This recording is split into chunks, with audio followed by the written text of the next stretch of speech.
Hello, peoples. It is I, Mike S. Miller. I am here once again to, well, I'm here to make comics great again, man. We are gonna make comics great again.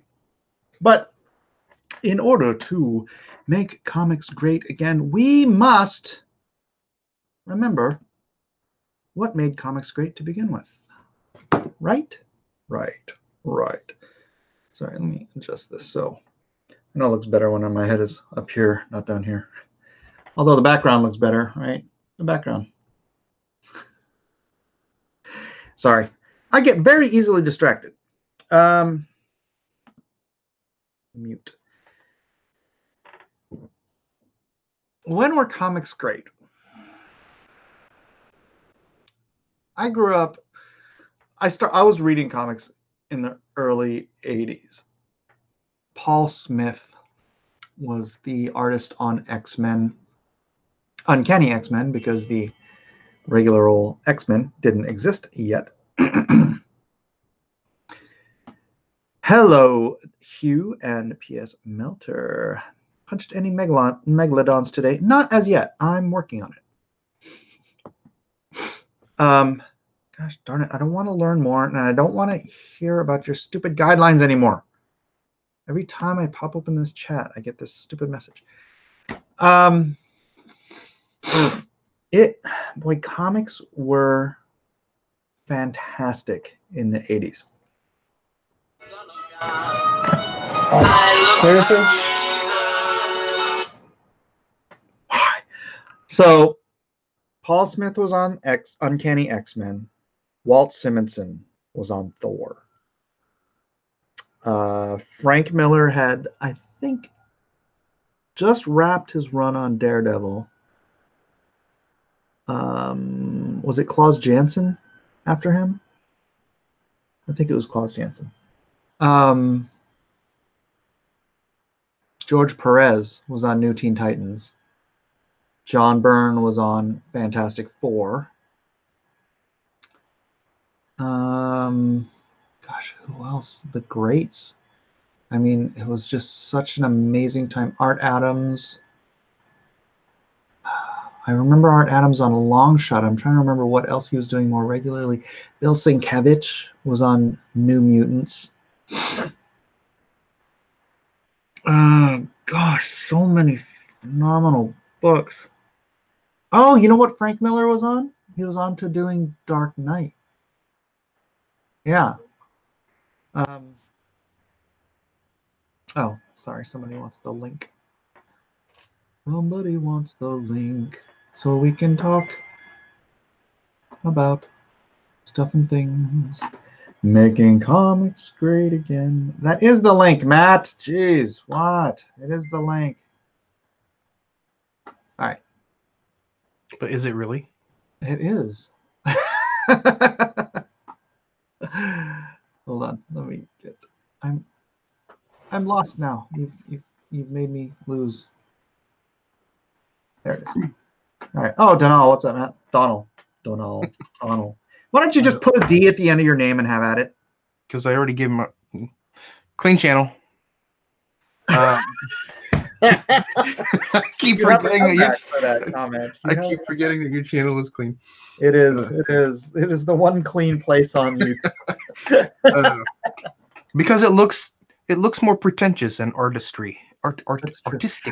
I had a friend named Michael who changed the writing of his name to Mikal, and then would get livid when I called him Mike. Most people just call me. I changed the name phonetically so that people wouldn't call me Mike. I'm like, what's wrong with being called Mike, man? I don't care what people. Michael, Mikey, Miguel. Just don't call me late for brunch. As long as people don't call me Don, that's my pops. Yeah. Donald D. Lay. Mm-hmm. So were you following my train of thought here? How old are you, man? I just jumped in. I'm 40. You're 40. So you started reading comics in the late 80s, early 90s? 1991 when Image was just getting going. 91. Yeah, I had totally just different jumped era. in. Yeah, I just jumped in. Todd McFarlane had like 3 issues left on Spider-Man before they bolted. Oh, really? Yeah. All right, hold on a second. I got to do something real quick.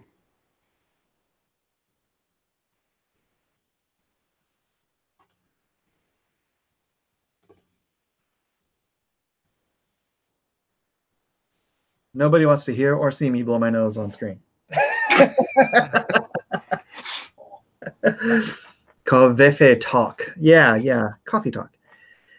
Yeah, I was saying I started reading comics in the early 90s, early 80s. I'm 47. And Old. I'm old, but dude, I that was the greatest time for comics. Jim Shooter was in charge of Marvel. We had the legends. See, by the time he started reading comics, the guys that I grew up reading were already legends. Yeah. I would say the 80s are what kicked it off. Yeah, the Jim Shooter reshaped the comic book industry, and honestly, it's his methodology, and by that I don't mean like sexually harassing young male interns, but the methodology of creating good comics is sort of what I based my vision of Blacklist universe on. Mm-hmm. Getting good people, letting them do good work, but letting and rewarding them for it, and getting them to do stuff on time.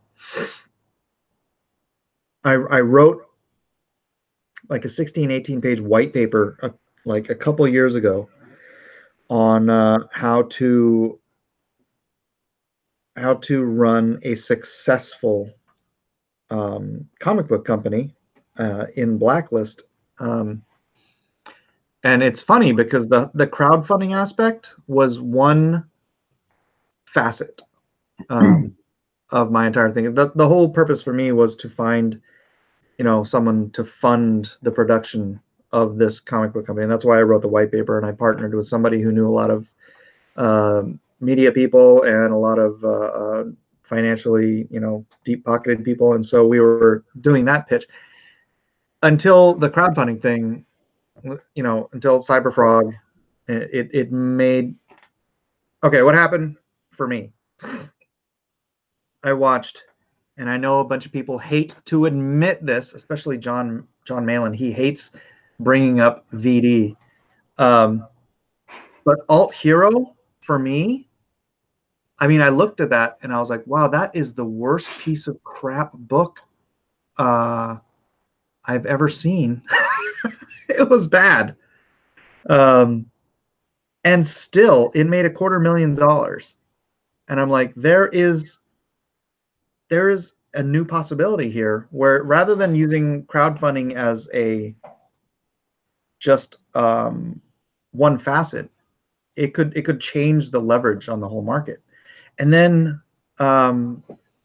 Richard does Jawbreakers, and I'm like, all right, we're testing this model now, right? And Richard blew it up, and then Ethan comes in, and it was like a scientific program, right? Here's here's what you're speculating could happen, or what do they call it? Theory to practice, whatever. They use the scientific method. They tested and proved a business model, and I'm like, obviously I'm not going to come in and have 60,000 subs and all this stuff, but if you can build an influencing market paradigm, then you don't have to have financial backers and all this other stuff, because the market itself, the community itself becomes your financial backers. And so I kind of molded my white paper. I haven't rewritten my white paper, but I molded the business model to adapt to this new business model that Ethan and Richard, and yes, I'm sorry, Fox freaking Day had sort of, well, no, actually that's not true. Vox didn't. Vox's was all based on like his blog and his some kind of weird people who were dumping like tens of thousands of dollars. I think Ethan and Richard did a more legitimate like influence marketing. Oh my. Hold please. Donald, say something entertaining for people while I grab this. Something entertaining for people while I grab this. So I came in late. How's everybody doing? Let me see if I can pull this up in the YouTubes. See what's going on. Answer some chats.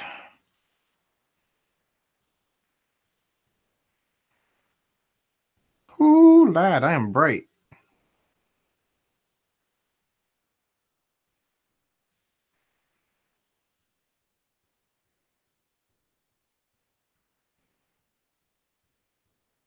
Anyways, what are you doing?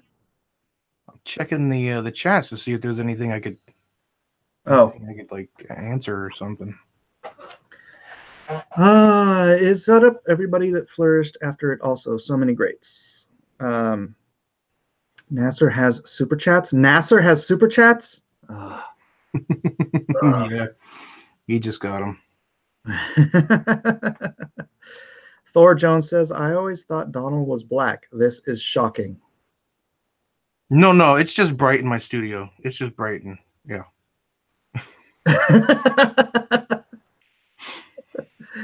Donald, can you do any impressions? No. No. Why not, man? Come on. Come on, man. I can do a lot of terrible impressions that don't sound like anybody.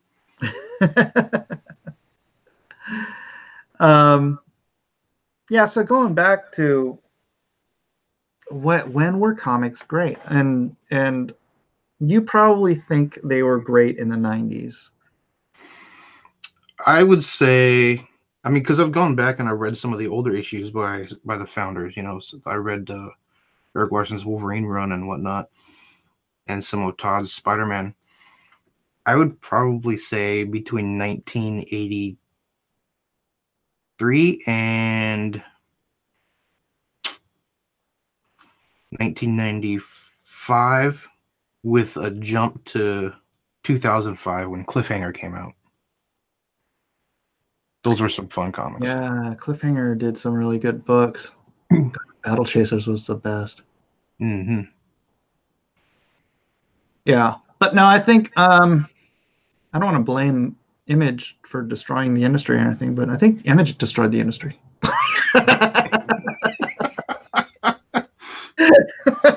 Oh man.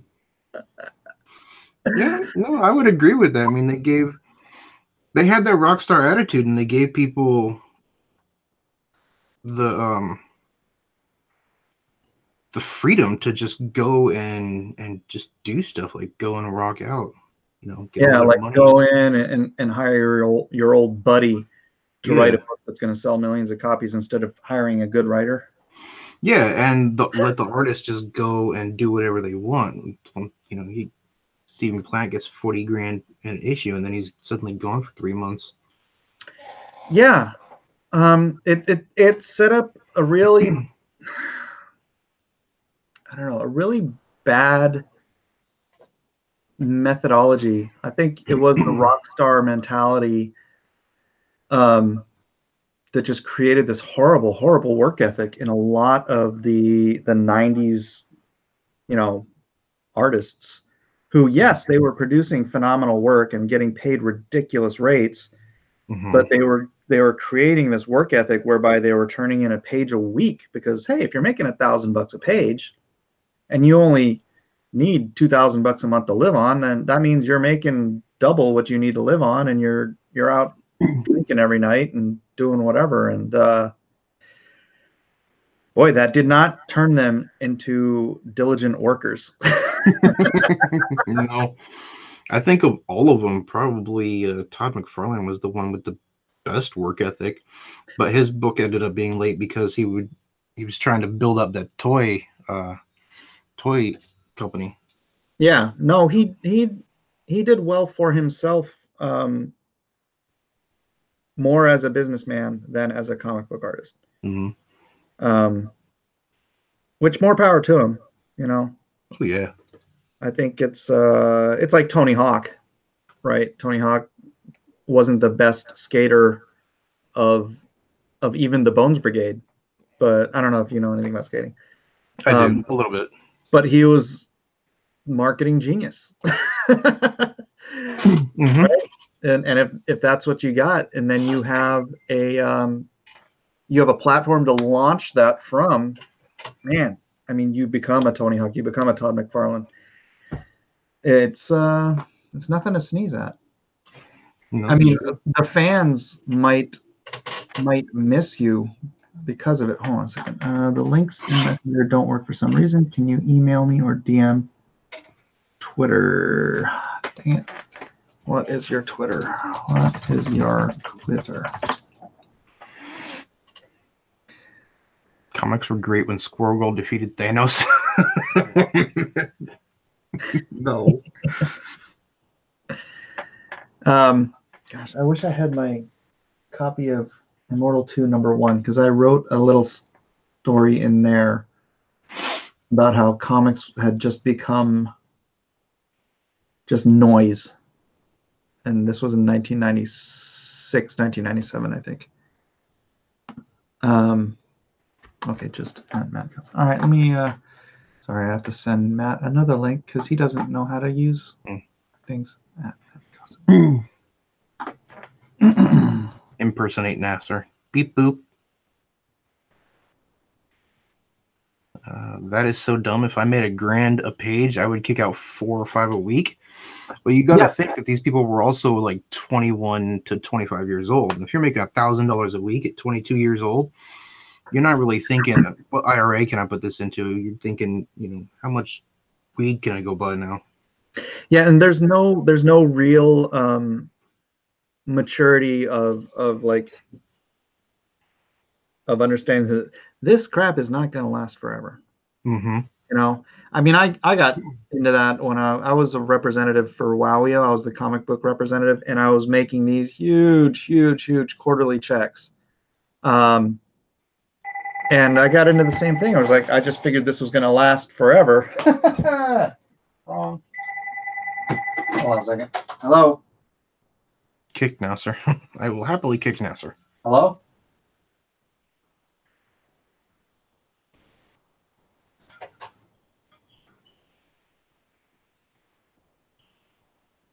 I cannot talk right now. Comics are great when Green de-evolved into B. All right. I should turn the ringer off. That was during the Jill Mad run. That was a pretty good run. All right. Maybe if it's there, I can see it flash if someone's actually calling. That's important. Kick Nasser. Yeah. Well, we don't want to talk about that right now. Matt, what's up? Hey. He lives. Yeah, for some reason, Twitter's the only way. That's weird, dude. Yeah. Weird. Andrew Huerta, $5. Hail Lone Star. Hail Brutus. And Hail Sovereign. Hail Agenda. And Hail Sovereign. Yeah, so that's what I wanted to do with Blacklist, is I wanted to go back to this Jim Shooter sort of mentality. I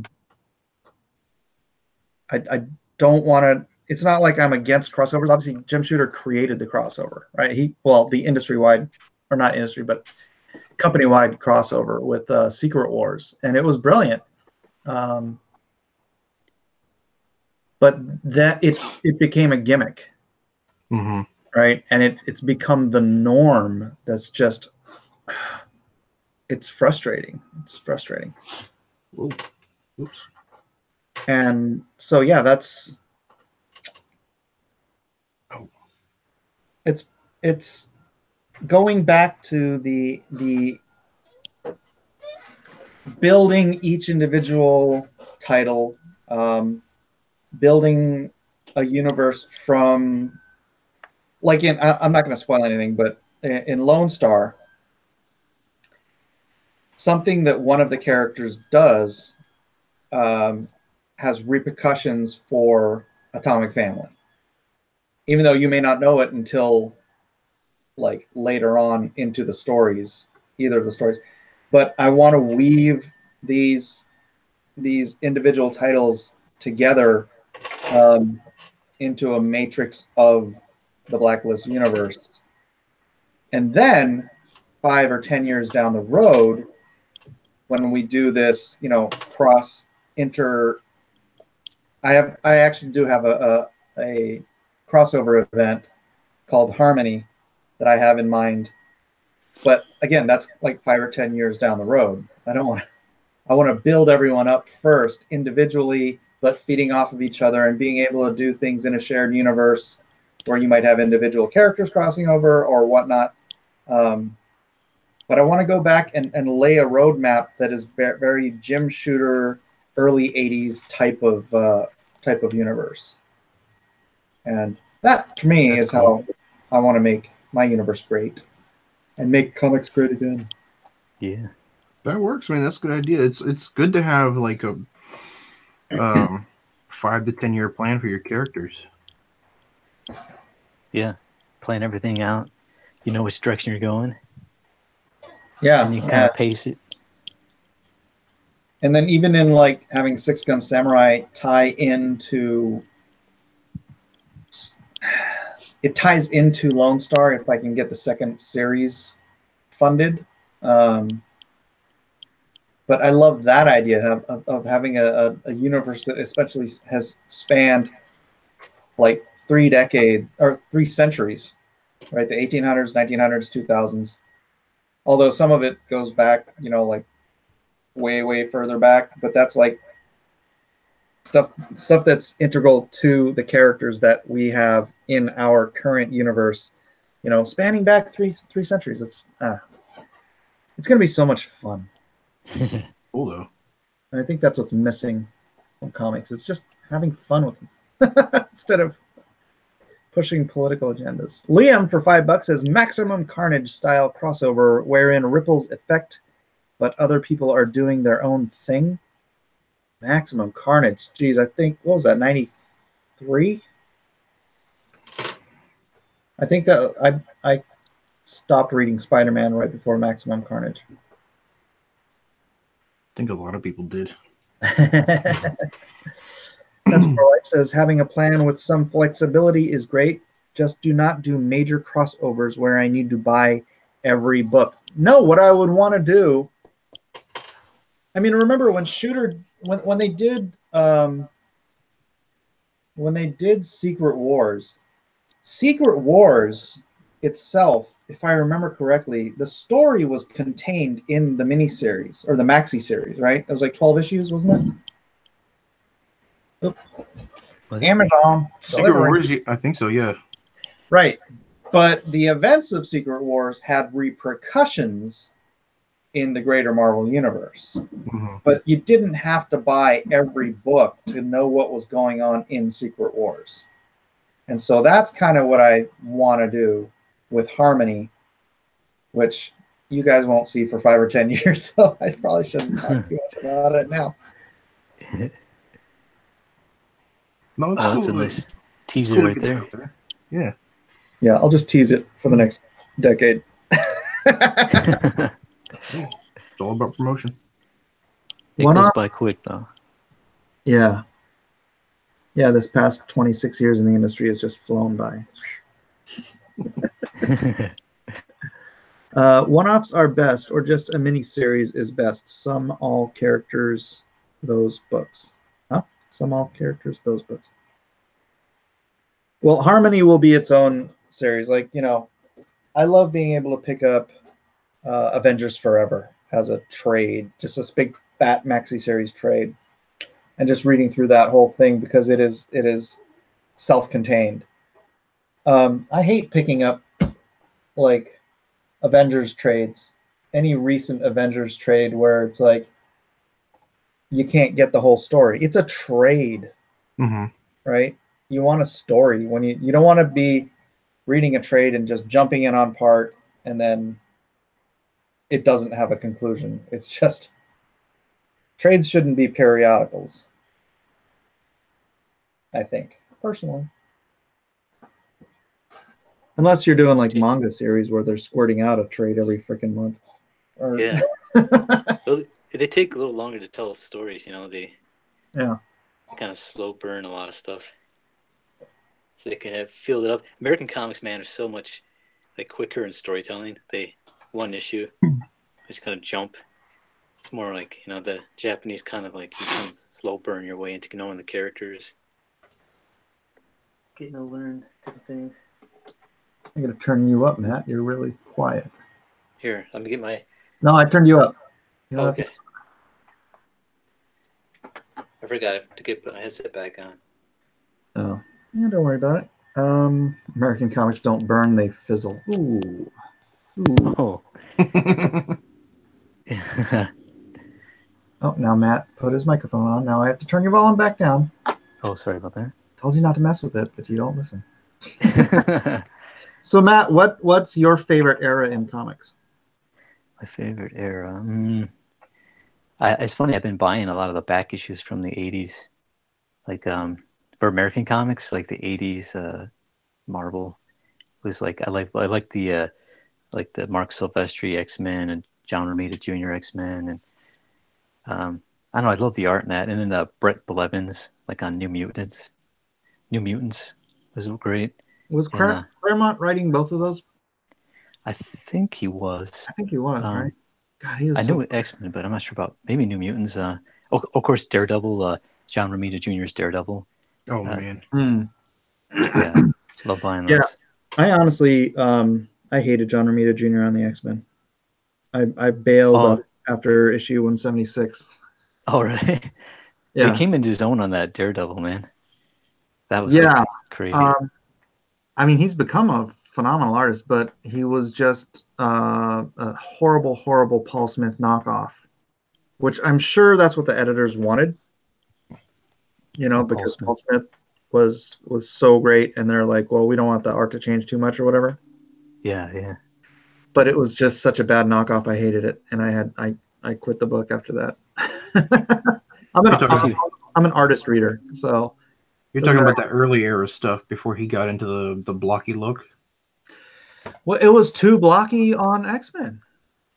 He got blockier, but I don't know. He came. God, he got so much better, and now I love his stuff. But yeah, then it was just too jarring and too painful, and I loved Paul Smith so much that it killed it for me. Killed it dead. Yeah, it's funny. That's the benefit of not knowing what came before. I guess the only benefit is you don't have the comparison to go by. I think that's how some of these films work, these remakes. A lot of the younger audiences aren't familiar with what came before, so they're able to give it a pass. Everyone else is like crying about how crappy it is. And they're like, what are you talking about? Yeah. Optimus Deadpool looks like he just came on and he said, what's going on here? We're talking about making comics great again, brother. And so we're going back and discussing when comics were great, what was great about them, and how to return to not necessarily a time, but a methodology of creating comics that brings what we loved about comics back to the fore, rather than where comics are today. Yeah. Boy, that is a really bright light, Donald. It's just my overhead light. Yeah, you look a little like powder. It's angelic light.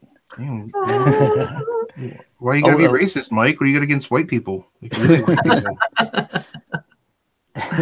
Oh, my son looked like powder too, so that's all right. Hey, one of the comments, someone says that they like John Romita Jr.'s pencils, but not the people who were inking them. But I gotta say, the best inker I liked was Al Williamson. He was inking John Romita's, and he also inked Brett Blevins. Yeah, Al Williamson was great. And Klaus Jensen from me. Yeah, Klaus Janson. Yeah, he's good also. Andrew says Powder 5 starring Donald DeLay. Powder 5? Was there a Powder 2 through 4? Yeah, I missed those two.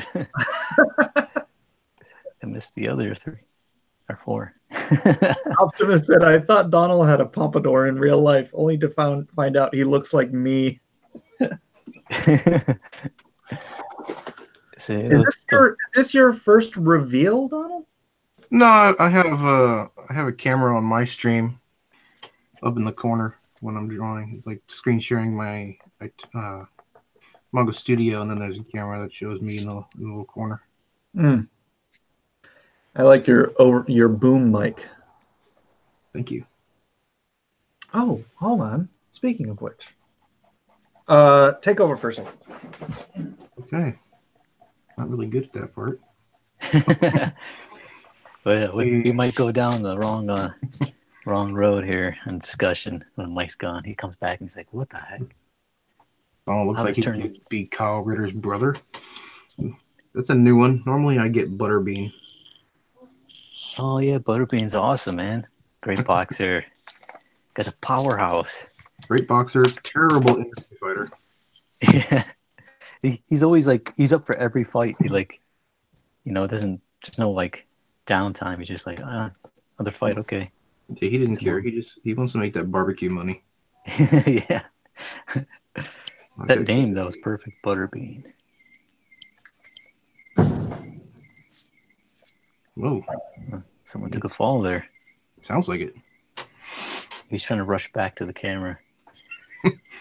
Pretend you guys were talking about furries when Mike comes back.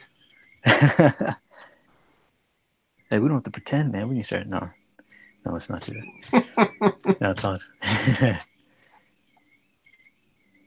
Hey, does Chuck E. Cheese count as a furry? Yes, it does. Does he still have a Chuck E. Cheese like guy in a suit walking around there? Yeah. Okay, I haven't been in there since. It's funny. I walked in there in high school and I got kicked out because we were too old. We were going to play some games, video games. Like, you got to leave. Weird. Yeah. Why do you like furries, Mike? JP says he just killed someone. I just realized Amazon came by and I remembered that I ordered a mic. Oh, wow. Nice. And that's why the My Little Pony furries are really the best ones that you need to get in contact with. Yeah, I'd probably have to agree. On my... What? It worked. The bronies. I also just got in my large format heat press so that I can do my own dye sublimation printing. Your own what? You know what dye sublimation printing is? No. Do you know what metal prints are? Yeah. Oh yeah.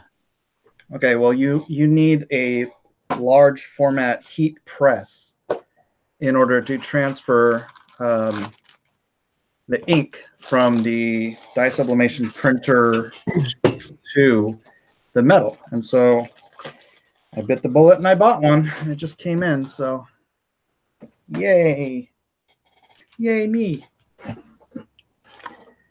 thought you said your mic just came in. I did. I got that too. Hold on a second. I'm unwrapping it. Look, I'm doing an unboxing.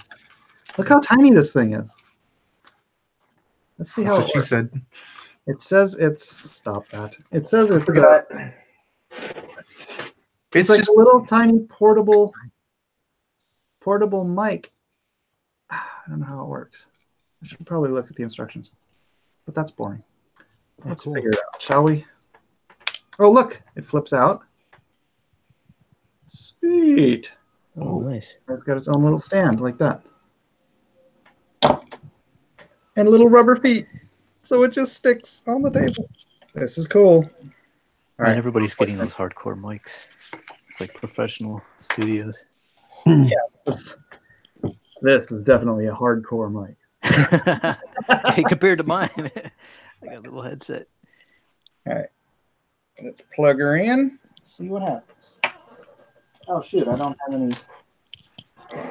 Dang it. I don't have any USB available. What do I do here? What is this? Oh, that's a light. I don't need that.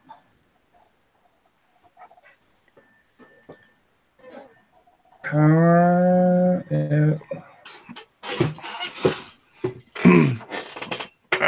I was gonna see if I can adjust the levels on my camera, but apparently I can't. Well, the light is on, so that means it should be working.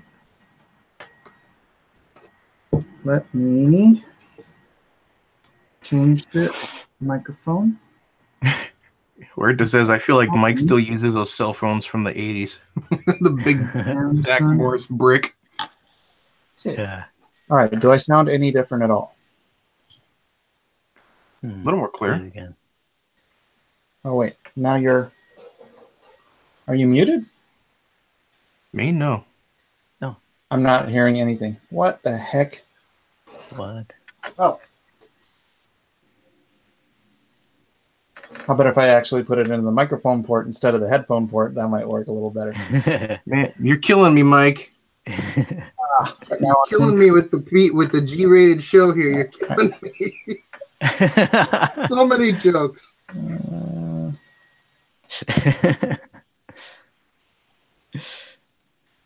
Oh, wait.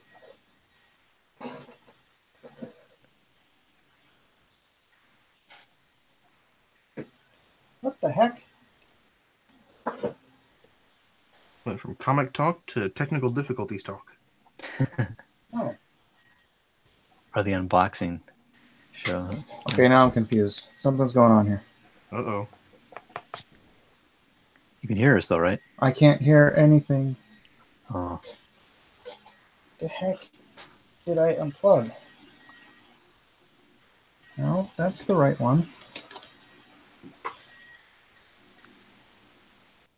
Oh, well, Mike figured that out. Everybody go back sovereign. Oh yeah. You haven't checked that out yet. Andrew Huerta's book is amazing. A killer art. Is that still going then? Okay, I don't know how.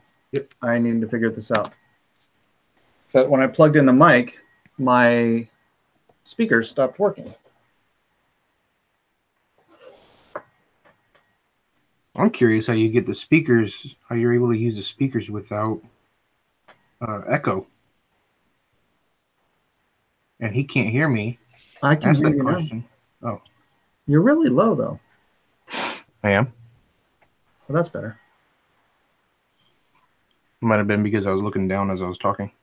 Yeah. Let me see. I could turn my volume up. That always helps. Boomer Tech. Be quiet. It's a brand new mic. I don't know how to... It's the most boomerful. Oh, look. Owner's manual. What? It comes with one of those? I don't think this will be that thrilling if I'm sitting here reading this, but... Hey, Mike. All right, because it was just supposed to be plug and play, so I figured I could just plug it and play it, but it literally muted the speakers, so we'll figure it out. We'll figure it out when we're not live. Because where's the fun in that? We You were do it having the a lot of manly fun way, with where it. you don't use instructions, right? Or is that only for building things? You don't use instructions, man. Instructions are for sucks. It is cool though. This thing just it is its own like protect carrying case because it just slides into this thing and then clips down, and then you can take this wherever you want. Oh. Good to go, Mike. Solo. And if I want, I can clip it into my boomer thing, and then I could boom too, just like Donald does. Except for I'd be up here.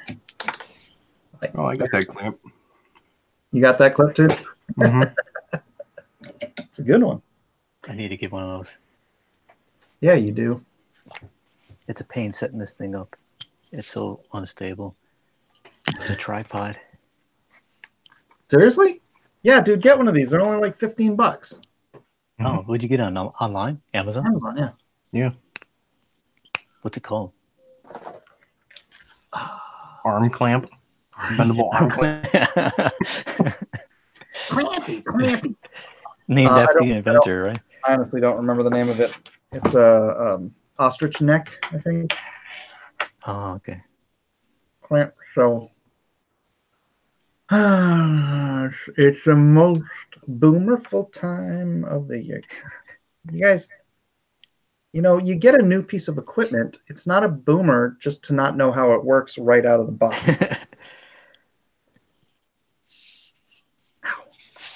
But what did it sound better? Like my mic sounded better when I had that one plugged in? A little bit. There was Yeah. a definite difference in the how crisp it was. Yeah.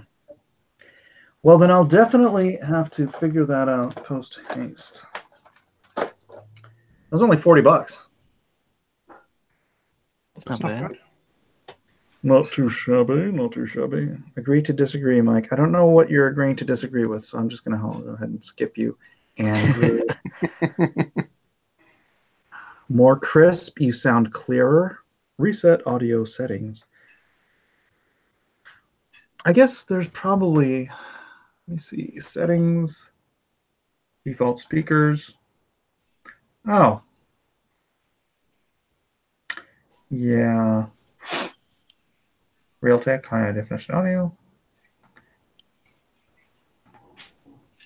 Yeah, I could probably figure that out. I just don't really want to do it right now. Geek Out Loud said you should have got a snowball mic for $50. Snowball mic? Oh, I've heard those. I've heard of them. I've never seen one. I don't know. I've heard they're okay. Oh, was there a super chat I missed?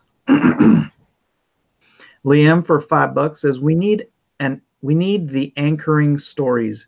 Getting away from human characters and ordinary people robs us of a contract for the superhuman. Yeah, if you can't relate to the characters on a human level, then it's you don't get that intimacy with them. Which is fun for action. Sorry, I'm making a whole bunch of noise here. It can be fun. It can be fun, but I think long term you want people to invest in the lives of the characters, and I think that's what was so great about like the Chris Claremont stuff and the Frank Miller stuff. Is you really were capable of empathizing, sympathizing, right, with the kid, especially Daredevil, right? That's why they're stealing all the stuff from the 80s for all the movies and everything, because the characterization was so great. Yeah. People really could identify, and that's what you really need for an audience to stick around. Right? Yep. Yeah, those Daredevil, man. I actually started getting into those late. I was enjoying those. Yeah, I did too. I was it was weird. I didn't care about Daredevil. I was a huge Wolverine fan. And this is the great thing about well-used crossovers, is that you can introduce characters to readers that otherwise wouldn't pick up the books. I was not interested in Daredevil until that episode where Wolverine was on the cover, right? And I'm like, oh, I got to pick this up. Yeah. It's got Wolverine in it. And then I got into Daredevil, and it's just such a great character and great stories. Then I got into the Frank Miller Daredevil stuff. I was like, oh man, this is the bomb. So yeah. Yeah, it's funny. I never thought about that. I ended up not getting into Daredevil until Joe Quesada took over. Oh my gosh, dude, that was like 1994. Right? Yeah, but then I went back and I got I read some of the Miller run, and I read Man Without Fear. Mm-hmm. That's a great story. Yeah, one of the greatest lines I think in Daredevil was when Kingpin says, he's taken away with everything from Daredevil, and then he says, "A man with nothing to lose is a man with nothing to fear." Mm-hmm. That's so great. That's good. Didn't they use that for the TV show too? I don't think so, because I was waiting for him to say it, and I don't remember him saying it. So unless I missed it. They snuck in Man Without Fear, though, right? I mean, they did that. A man without fear, Donofrio. Donald, do Donofrio. Yeah, isn't that weird? He was he played Thor in the Adventures of Babysitting. D'Onofrio. Okay.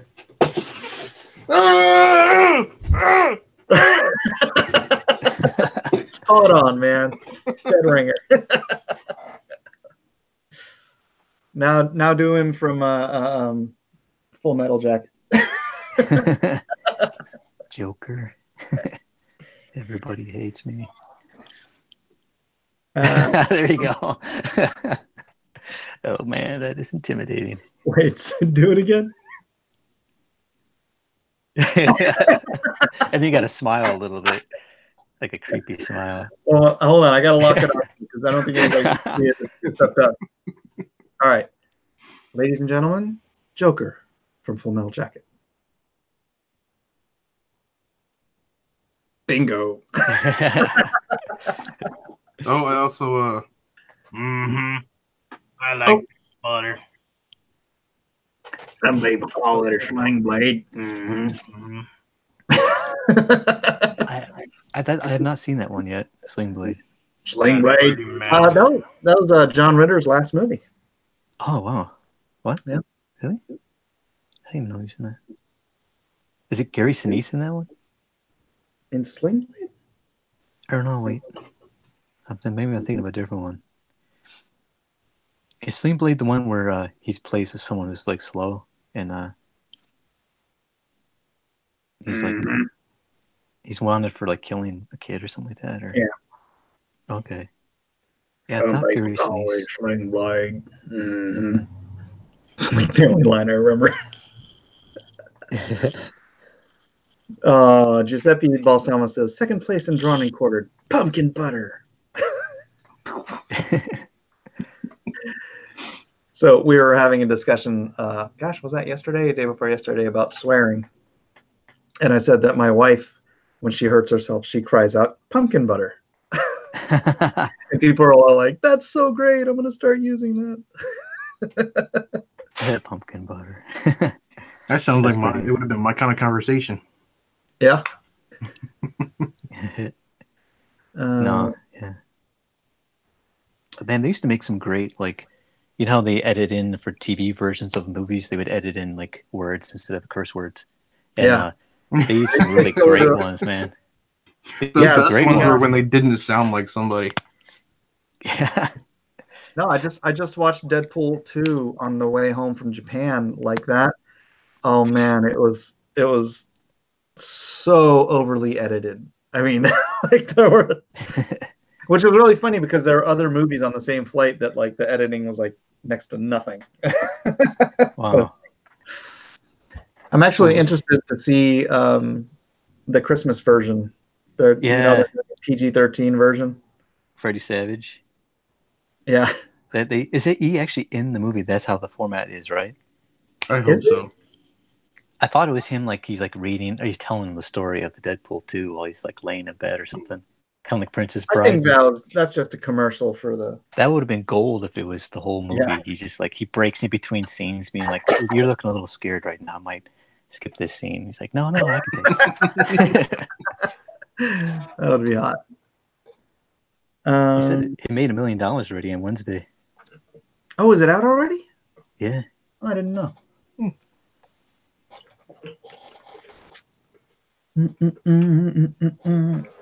Give Dixon control over a Batman-style character and his family of characters. That would actually be a really cool idea if I had enough money to fund an entire universe, which someday, who knows, maybe someday. But yeah, I mean, just getting great talents and letting them do great work. I think that's something fundamentally missing today. Yeah. Which doesn't make any sense. Yeah. But I was talking to Andrew about this last night. I think the reason is because I think it's Image's fault, because Marvel doesn't want another artist walkout, so they're not really going to get the top-notch talent and push them to be the like the stars that they used to be. Yeah, that sort of ended. Well, they were gun shy about it after Image, but then they were pushing some of the guys up until around the turn of the century. And I'm friends with Ed McGuinness, and I always tell him, I'm like, dude, you were like among that group of like the last guys that they would push. I think Marvel stopped before that, but DC even stopped like trying to make superstars out of their artists. But he was kind of in that last wave. Mm-hmm. I never even thought of that. Marvel had the Young Guns, but they still didn't quite push them the way they did with the Image guys back in the 80s. Like, they wouldn't give them really long runs in order for them to build up that kind of legendary status. Mm. They especially don't do it now because they know people will just walk off and do creator-owned books now that creator-owned books are a little bit more of a hot property. Well, it became a business model. It became a career model. People would go to work at Marvel or DC specifically to build up a fan base in order that they could bail on it and go to Image. That's smart. Yeah, I didn't know that Marvel or editors, the company, actually thought of that, trying to stymie that type of practice. I didn't know they were conscious. I mean, I know fans and people were conscious of it, or in the industry, I should say professionals, but I didn't know the editors were like, onto that. Andrew, do you not have the link? Do you want to come in here? Yeah, I thought get I in here. shared it to the right places. Tell Ed about Sovereign. He wants me to tell Ed McGuinness about Sovereign. Yeah. Actually, I think I already did, Andrew. Last time he crowdfunded Sovereign. Last time I texted him. Last time Andrew crowdfunded Sovereign on Kickstarter, McGuinness posted it on his Instagram. It was like one of 3 posts that McGuinness made that year. Wow. Yeah, I love McGuinness's work. Heck yeah. Yeah, he's had a hard year too. I don't want to get into his personal business, but he's actually been drawing some of the pages like smaller format and stuff to try to make deadline and stuff because he's had stuff. That stinks. But still, man, he's a professional, so he gets his work done. And he stays off of social media. You really can't tell that he draws in a smaller format because his work is just still really solid. Well, it wasn't 8.5 by 11, but smaller. I assume he went from like 11 by 17 to manga boards. No, what probably happened, and this is why you wouldn't notice the difference, is I think he drew them at the smaller format, and then Mark blew it up to full size to ink it. Oh, okay. No, it's actually, I tried to draw a smaller format. I thought it saved me time. It was actually harder, probably because I was doing a European comic with like 12 panels a page. But it seemed like it was harder because if you just make a little mistake, a little bit off on the face, then it looks like it's huge. But if you're drawing big and you're off a little bit, you can't even notice, really. And man, that was a pain. I have like folders of pages where they're small and then they're large, and then I went back small and then large again. It's like on the same book. Yeah, Andrew, I told him. Tell him about Brutus. Tell him I'll give him a copy.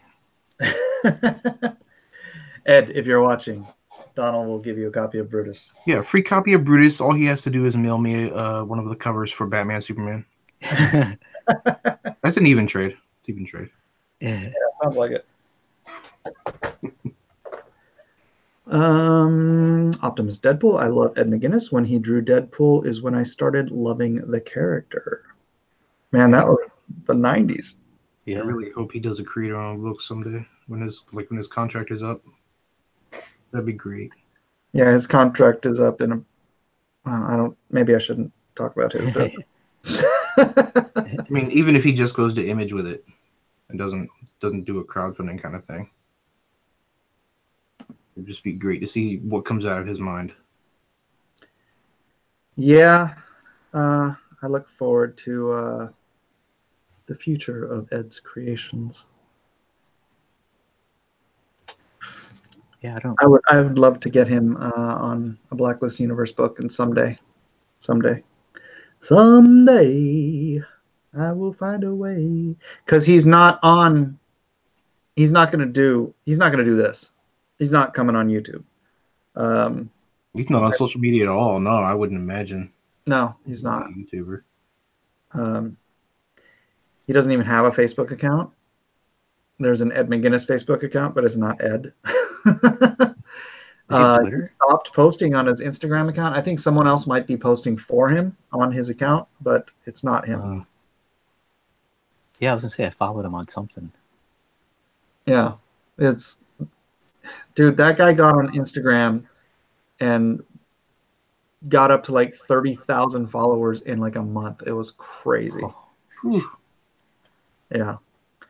But yeah, if he was to do a crowdfunding thing, it would have to be like someone else pimping his stuff for him. Like, I would be perfectly happy to pimp Ed's stuff for him, right? But he's not going to come on here and do this. Is it just he doesn't like it or doesn't have time?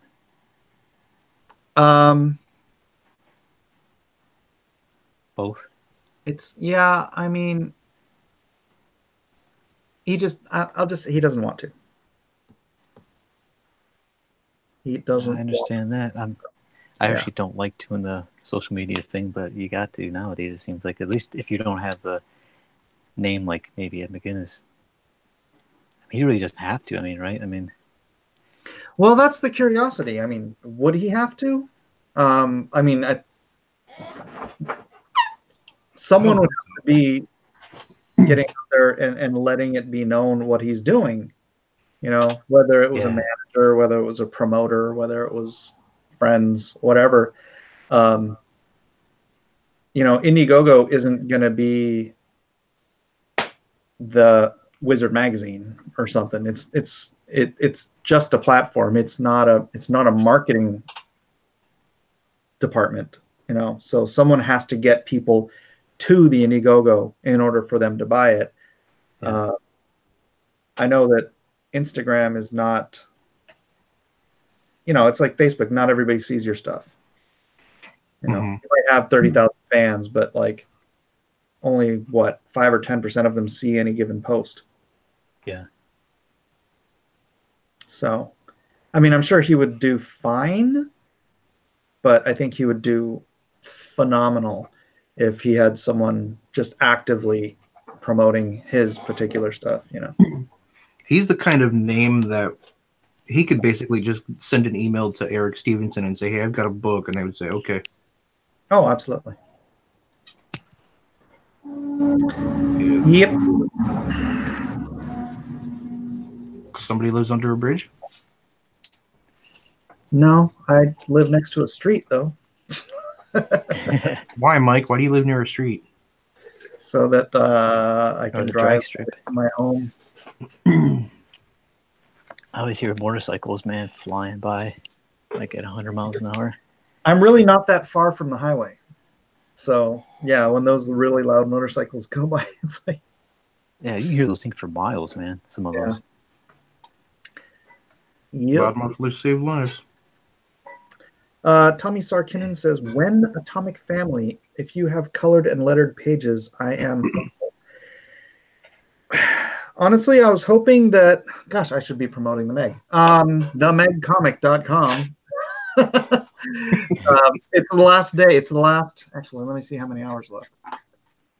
Less than 24, right? I could do math. It's the last 11 hours. Oh. Yeah. It ends at midnight tonight. And I was hoping to be able to have enough money from this Indiegogo that I could fund the Atomic Family. But I'm not sure. I don't know. I have to see after printing and shipping how much is going to be left over, because I have to survive on this money until my next Indiegogo next year. So minus shipping and all that fun stuff. So I'm going to write it, and I'm going to work with the artist, and I'll pay him what I can and get as far as we can, and then maybe with the Indiegogo, Atomic Family will be part of the Indiegogo, the next one I do next year. And if that's the case, then I can fund it from that. So when Atomic Family, my next Indiegogo, one way or the other. Yeah, that's I when know, you're it an does look- artist, independent. You got a budget. I got the budgets. So let's see, where are we on themegcomic.com? Actually, why don't I share this as long as I'm talking about it? I can share it. Application window. Ooh. All right. So here we are with the Meg. The Meg. We're at 32,862 by 415 backers. Still, man, I don't want to be negative, but I'm kind of bummed about the lack of support for the troops in this one. We had so much support in Lone Star. But this one, it's like barely any. I think we're not going to be hardly sending anything to the troops for these 3 books. I'm kind of sad about that. I'll see what I can do. We got orders for like 2,600 for Lone Star for the troops, and I'm sending like 3,000. I ordered 3,000. So, Wow. yeah, that should be rad. You sending the extras? Yeah, I'm paying for the extras. 3,000 bucks. So do you know a lot of veterans or military? Yeah, I'm in San Diego, man. Yeah. I assumed. Yeah. All these bases everywhere. You see, you can't walk around anywhere without seeing a guy in, Yeah, military uniform. It's a military town. Yeah. Let's see. Ed could just sit there on a stream and have someone else talk for him, kind of like a translator.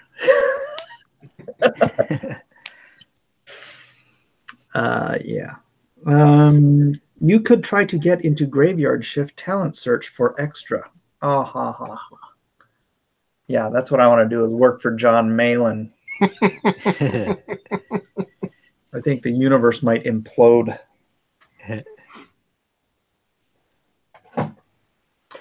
Chaotic Neutral Comics. Talking to Andrew Huerta. You guys are just having a conversation in the chat. Bringing people together. Yeah. So for those who haven't seen it yet, Captain Frugal did a Meg review today and posted it up. So that was nice. Pretty decent review too. He liked it. He really liked it, and he doesn't even like sharks. So let's see. Get control. I liked it.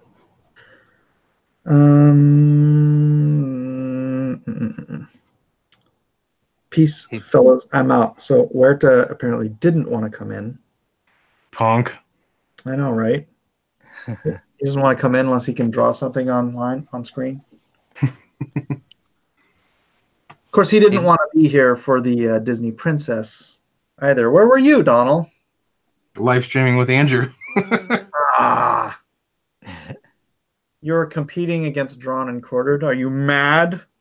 Don't worry. We only had 9 people. Yeah, that was crowded last night. Drawn and Quartered. You got like 10 people or something, right? At some points. Yeah. Yeah, that was good. I just wanted to get something up on my channel. I'm going to start streaming every night at 10 o'clock. Oh, really? Yeah. 10 Eastern? Yeah. Oh. Just a person said EBS got pretty bold and he looks like a forced ghost. A force ghost? I hope you're saying force and not forest. Force? Are you talking about now? Is EBS streaming right now? What are you talking about? Ethan has not been live streaming like at all. He's trying to build up his channel and live streaming. He keeps saying that live streaming just kind of kills that. Yeah. Yeah, it's a conundrum. Like, it just builds it up way slower than he wants it to. Right, because 80,000 in a year is so slow. Well, this new channel is at 9,000. Is all caps. Does he even post anything on it? Yeah. Yeah, I think he does. There's a time lapse of him working on pages. Cyberfrog. It's at 9,885. He's Wow. got. I'm at 360. He's got 8 videos. I think I might have almost broke 70. I'm still maybe at 69. I don't know. But I just kind of started up too. So yeah, he's not putting much of anything up there. But I wanted to do that too. I have a second channel. Sorry, let me keep scrolling here. I have a second channel. I want to change the name of it. It's called Unapologetic Mike, but I wanted to put up all my like faith-based videos on there. I should do an art channel where I do all these streaming stuff, but because I don't want to stop live streaming, because I think this is where the community is. Mm-hmm. Yeah. And it's that community that makes the difference. You know, that's the business model that makes sense. So yeah, people like being part of the conversation, having their 2 cents in. That's right. Watching creators create process. Plus, when you don't have 80 to 90,000 subscribers like Ethan and Zach do, the super chat money is better than ad money. Yes. Yeah. Well, super chat money, even at this rate, he's losing money with the super chats. I think he's trying to get his channel to the point where the ad revenue takes place of the super chat money. That's what it seems like, yeah. Yeah. But yeah, not me, man. I don't know. Tommy Sirkinen says EVS seems to get around 300 to 400 new subs now daily to his main. That's crazy, man. That's to his original one? His original channel? Yeah. Oh. Comics Legend says, Mike, do you do free signatures at conventions? I do. I do not charge for signatures at conventions. But now I'm doing fewer and fewer conventions. So there it is. We'll take to spring to get 100,000. So hopefully he streams more after holy days. I think once he gets his other channel, once he gets it to where he can get super chats, he'll probably do the streams on there. Think so? I think I heard him say something like that at one point, but I could be wrong. So for people who are wondering, who may be new, I'm showing my Indiegogo. It's closes in about 11 hours. We've got Deal with the Devil. We've got SIXGUN Samurai and The Meg. If you want to check it out, themegcomic.com. Themegcomic.com. Ad revenue isn't going to bring you anything, LOL. Dragon says, I know a guy whose brother has 900,000 subs, and he makes freaking crazy money just on ad revenue. You know, when you get enough subscribers, it adds up. Yeah, I mean, he makes like 7 figures a year, just off ad revenue. So, yeah, the idea that ad revenue doesn't add up is wrong. It doesn't for smaller channels when you're just starting out. If you only have like, well, no, it takes mass 5,000, yeah, it takes mass viewership. So if you only have like 5,000 people, or maybe even 10,000 people, you're probably only getting, you know, a couple $100 a month at most. But when you have ones like Ethan, or if he gets to, if he gets to 100,000, he really doesn't need to work on anything other than YouTube. Yeah, let me. I have 3,800 subs. Hold on, let me get to my Creator Studio. I can be completely honest about my revenue because it's hardly anything. Da, da, da, da.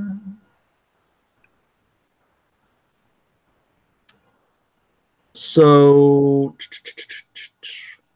for the last 8 weeks, or not 8 weeks, last 28 days, so the last 4 weeks, my ad revenue is about $84 with 3,800 subs. So, I mean,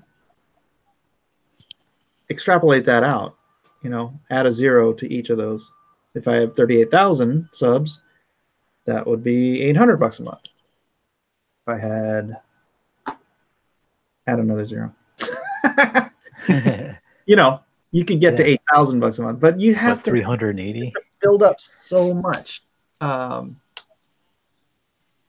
viewership, Yeah, that's crazy. There's these young guys on there who are like teenagers, probably making bank. Yeah. Whereas in super chats, I've made $405. So, and this is a light because I was gone for a week, so I didn't have any super chats, and I didn't do Drawn and Quartered, which is my biggest show for half of this month. Usually, my monthly total with ads and super chats all together is around $1,200. Oh, that's not bad. Yeah, that's kind of average. But when I give away my Drawn and Quartered, that I take a big hit. And I'm giving it to John next week. Again? Yeah, my wife and I are going to a sort of a political dinner thing. I don't even know what it is, but we've been invited by somebody else, so we're going.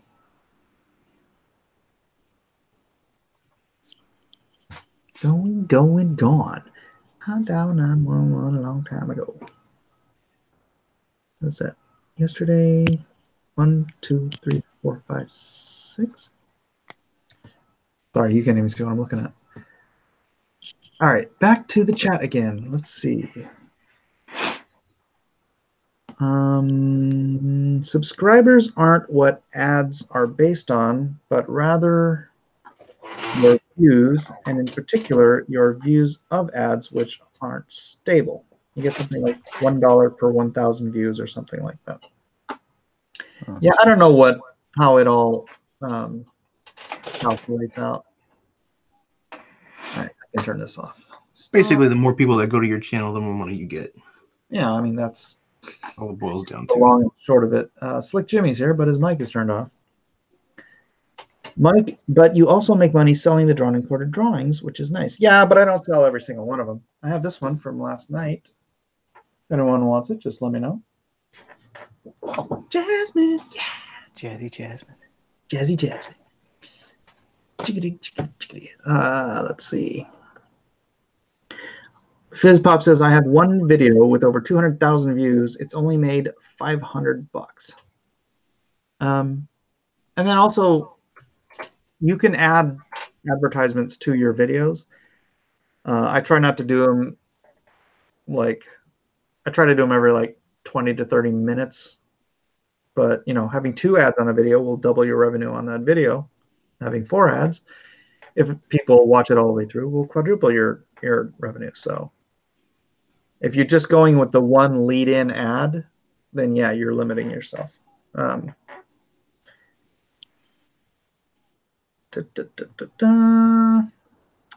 Going to the Marine Life Conservation Party dinner to talk about eating whale meat.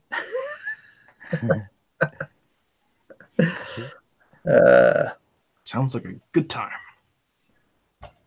Jimmy, you're muted, right? funny. I know I had pop-ups during the video. I should probably do that. Yeah, I enable all those ads. If people want to watch it, then watch the ads, I'm driving right now. I'm driving currently, so I didn't want to make any noise until dressed. Oh, dude, I did a video today with my cat that was so freaking noisy. I couldn't believe anybody was watching it. I had my cat in the car. Yeah, I'm at work kind of right now, so I thought I'd pop in and say, hey, what's up? So right on. What's up? I do apologize about last night. That was just I came home and I just collapsed after eating something. I took a 5-hour nap yesterday. I don't get That's a neep. You were how was Tokyo, man? You probably talked about it already, but yeah, well, that was the problem. Is ever since I got back from Tokyo, I've only been sleeping like 3 or 4 hours a night, and then I end up taking a nap in the middle of the day. And then yesterday, I crashed hard like all night. I woke up like half an hour before Drawn and Quartered was supposed to start, and I was like, but last night I got a solid night's sleep, so I'm hoping I do not have that this afternoon. Tokyo was great. Get your eternal clock back on, and you're telling you went and ate all kinds of exotic, I guess, Japanese food. I ate fugu, which kills around 6 people a year in Japan. Gee. That's the blowfish or the that's blowfish. Although it was deep fried, so I'm not sure if that somehow mitigates the poison. When you did it, did the chef come out and show you that his certificate that he can cut it? No, I didn't ask. And he's still ate it. Was a nice restaurant. I did not have it as sashimi, no. Just fried. It gives you the tingle when they do that, right? That's what I hear. The tingle of your life on the line. Yeah. Yeah, like something like people here are hospitalized and up to 6 of them die. So that's always fun. Then I also tried raw horse meat. What? Raw horse meat. So horse meat tartare. Wow. Interesting. Horse meat tartare. Yeah. What does that taste like? Raw horse chicken? It tastes like a really lean red meat. Of course, I don't eat a lot of raw red meat. I eat like beef tataki, which is like it's raw but seared. So they sear just the outside of it, and then they slice it up, and the middle is raw. But it's you still get a little mix of the flavor because of the searing on the outside. And I love that. I love beef tataki. But the whale, the whale was an interesting experiment. Any particular kind of whale or just whale? I don't know. I mean, it was a particular kind, but I'm not sure what it was. I think they said it was like baleen whale or something like that. I don't remember the name of it. Okay. But it was, if you can imagine a red meat that tastes like fish, but its texture is more like liver. Hey. Yeah. I'm not sure if I'm digging that. It was worth it for the experience, but I wouldn't order it again. Oh, yeah. Now you said you've done it, and you have. That's right. I'll try anything once, even like super hot stuff, which I don't care for. But I've paid for that hubris a couple of times. What about wasabi? Have you had that? Me? Yeah. Of course. Dude, I don't like hot foods, but man, every time I take that, it's like an adrenaline rush. Yeah. I mean, it depends on what kind you get. Because it's a radish, so the heat is there and gone, like in a bite. Yeah. And it's just like clears your sinuses. Yeah, it's crazy. Not like a pepper, which it just keeps you're lingering paying for tomorrow. Yeah. It bites you twice. Yeah. My friend from Mexico says the jalapenos, the pepper so nice you taste it twice. That's a good one. friend of mine took a Carolina Reaper, just popped one. Jeez. He The said that sound was of a that. bad idea. Yeah. Yeah, that sounds like a bad idea. The Reaper. I've never tried anything called the Reaper. Well, the Carolina Man. Reaper's the supposedly the hottest pepper in the world. It's like 2.5 million on the Scoville scale, and he said he couldn't cool down for about 4 hours. Oh And my he said Oh, it came out the other end just as hot as it went in the front end. And I was like, man. okay, I'm probably going to avoid that. I'm not that impulsive. Yeah, I'll pass. Thank you very much. Oh man. He's got footage of it too. It's pretty damn hilarious. He's like, I'm YouTubing this crap. Literally. Yeah, negative. Viral video. I'm sorry, I swore. I apologize. Did you? I didn't hear you. I said the D But don't word. say it again. Yeah, what'd you say? Nothing. I didn't say nothing. No, but yeah, Japan's really is really fun. Is really interesting. Is a real culture shock because of I could see over people's heads. Well, I went there when my cousin worked for Mitsubishi for a while, and I got free room and board while he was there, so I took advantage of it. Where? And, Tokyo. Tokyo. And we went over to Kyoto and Yokohama too, just because he said do as much as you can in the week I was there. Mm. But even so, like I didn't see hardly anything, just comparatively speaking to what's there. Yeah, we didn't get to see too much because I mean, it was 8 days of travel, but it was 8 days, but like 2 days were just travel days, so we only had 6 days, and then 3 days was the convention. So that left me with 3 days, and I had to see like all of my family. Sure, I didn't even see all my family, and I have like so many cousins over there. So and it's like multiple sides of the family because like my mother was the firstborn, and then her parents got divorced, so they had separate families, and they all had kids and grandkids and all that stuff. And so it was like it's an ordeal trying to see everybody, and so I didn't have time to see anything really, just family. Yeah. But that was cool, you know. Was that the first time in Japan? No. Third time. I went in third grade. I went when I was 21, and then this time. So it's my daughter's first time. Cool. She probably loved it.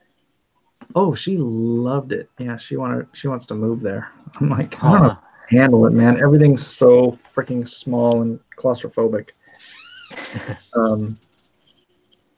And my uncle's house is a decent sized house, especially by Japanese standards. He's in Saitama, not in Tokyo. So, like in Tokyo, his house would have probably cost like $1 million. Yeah, but it's expensive, man. Yeah, it's still not that big. I heard it was like $1 million per square foot, like in down Tokyo. $1 million? Downtown. No, that's wrong. A downtown area. No. Like, a square foot is not worth $1 million anyway. That's what I heard on some video. No, they're lying. They are lying, dude. They are lying. Nothing's $1 million a square foot. Dude, a square foot is this. I know. Well, that's what they were saying. Maybe that's estimated. I don't know. Yeah. But yeah, the people there are like super, super polite. You know, they don't like spit on the sidewalk or you know, I don't know. It's just, it's strange. People treat each other with respect. That is strange. Yeah. You know, nobody's honking or flipping each other off or weird society. Yeah. I'd like to go there sometime. I want to go. Definitely. Definitely, yeah. On my list. I'd like to go back next year. I don't know, man. I've been so exhausted since I've been back. This is the worst jet lag I've ever suffered in my life. Yeah. How long is the flight? It's 11 and a half hours there, and it's like 9.5 hours back. Oh, okay. For some reason, I thought it was like a 14, 15-hour flight or something. You might be thinking That's it's still still in bad. China. China. One of the things when I was there in Europe, when I go, I kind of wander around because I don't know if it's cultural. I feel I can communicate a little easier. But I was there and I felt kind of constrained because I didn't know where anything was or how to approach communicating effectively. And I felt like I didn't know any of the culture properly. And I know they give you a lot of leeway as a gaijin, but Yeah. I still felt so stupid because I knew I was just not understanding hardly anything of what was going on. And you were probably there before they started putting a lot of the signs in English, huh? There were some, like Tokyo has a lot, but I mean, like you get out away from that a little bit, Yeah. and then it gets a little bit, I guess rural is a better way, or just more Japanese. And they don't worry about as much. You can't read a freaking sign. I mean, if you're in England, in Europe, at least the letters are English, so you can read a map and see a word matches. But in Japan, when you're out and it's all in hiragana, katakana, kanji, or whatever, you're like, well, the caricatures that like it's so hard. Like I'm looking at the signs and then looking at the map and then looking at the signs and looking at the map, trying to figure it out. And then like even when I was in St. Petersburg with Cyrillic, I could kind of figure it out. And I couldn't do that in Japan, and it made me nervous. Like I got nervous. I loved being there and I loved seeing what I was seeing, but without my cousin with me, I felt, he said, just go out and walk around while he went to work. And I was like walking around. I was so afraid of getting lost because like the city is just a maze. Yeah. And, and there's no like points of reference if you're down in it. And yeah. So I was a little bit nervous. That's the one thing I remember being. But Japanese are extremely nice and polite. And as long as you're polite, they don't give you the cold shoulder. If you acted like Jake Paul, I was mortified watching his business over there. I didn't see it. Jake Good. Paul. Don't watch it. It'll make you angry. I don't even know who that is. Yeah.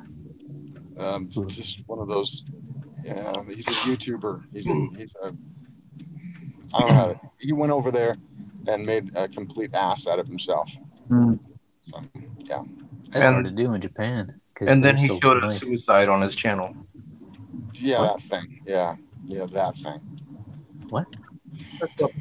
He went to the suicide forest and ended up filming somebody who had hung themselves. Oh my gosh! And was just hanging from the tree. Like him and his interpreter, they happened upon the body. Obviously, you know, they called the cops and whatnot, but he was sitting there filming it and uploaded it to his channel. Yeah. And they kept his channel up? No, he's still up. Yeah, it's still up. He apologized for it. He took the video down, I think, or edited it. But he did other things that were just culturally very insensitive, I guess is the best way to put it. Yeah. And you know, as an American, I was mortified for our country. The suicide forest. Yeah, Spotted Pig mentions that it's quiet and calm at my house. There are barely any children on screen. There are no children here. They're all at school, and sometimes I don't homeschool. Yeah, they go to a homeschool center. When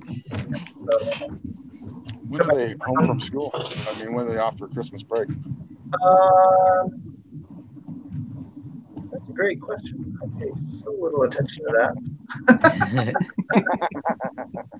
I thought that was every parent's like. I think around. Dream. Christmas Day. I only get Christmas Day off. Yeah.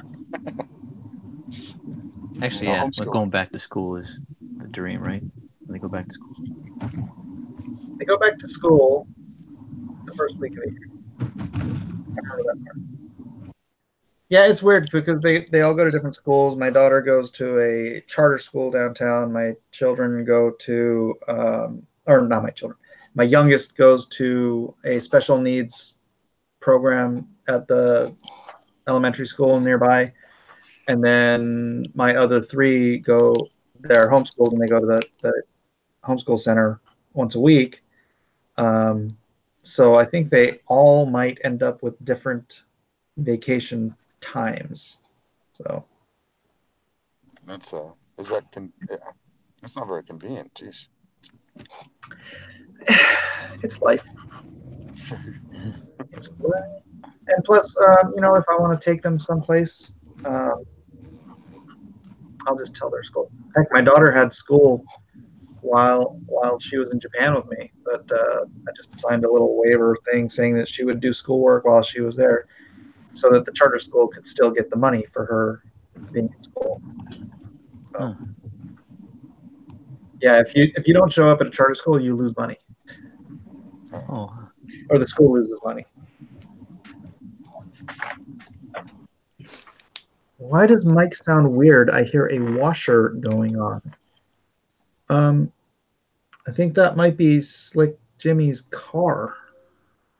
Yeah, I might drop out. I don't want to cause your stream any Or maybe it might be my headset, because I think sometimes it rubs against my shirt. I have to move it. Doesn't bother me, Jimmy. You can stay. You can stick around. Like I said, man, I was driving around in my car without a headset. It's just my phone. I don't know who saw that video, but I was trying to watch it. I'm like, dude, this is so noisy. The window down because my cat kept farting. I was.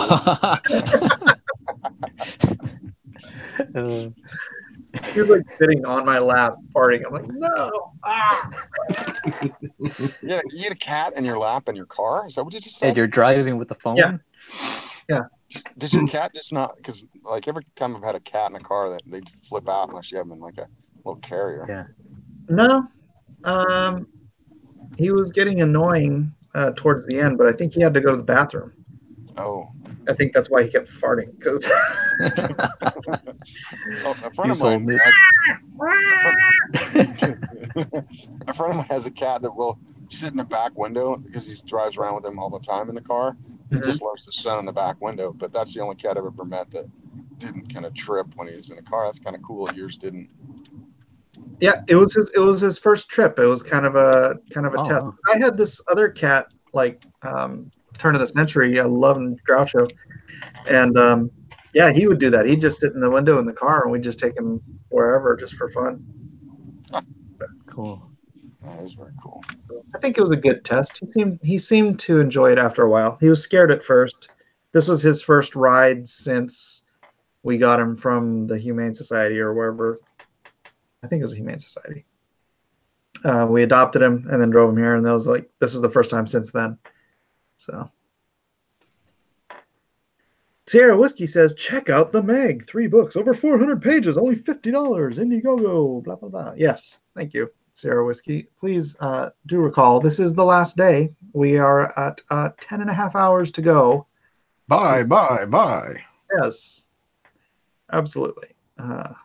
So your cat farts like a machine gun going off. No. Silent but deadly, right? Yeah, it was silent and just, man. Yeah. What did he have? What are you feeding that cat, man? I don't know. I was thinking maybe he just got a nervous stomach because he was in the car or something. I don't know. That'd be it. He doesn't usually fart, as far as I know. Of course, I don't follow him around. So. Tommy asks, when you start doing comic drawing streams again, I think, when am I going to start doing them? I'm going to start doing them like tomorrow because I'll be done with this Meg promotion. I am almost sorry that Lone Star is ready and you're not drawing out of drawn and quartered. I don't quite know what that means. But yeah, I'm gonna jump back onto Lone Star Soul of the Soldier. I've got 2 pages done. The script is almost done. I kind of stopped working on the script because I wanted to start drawing it. But it's already broken down page for page for page. I got most of it scripted out, and I'm gonna be drawing. So I love it. farting cat in your lap talking to a live stream without a seatbelt, 100% safe. I had a seatbelt on. What are you talking about? To the cat? No. Well, they land on their feet, right? So Wandering around, climbing up on my shoulders and stuff. It was funny. Do I still sound weird, Melter? Anyone? Mike follows his cat around doing air quality tests. You people are disgusting.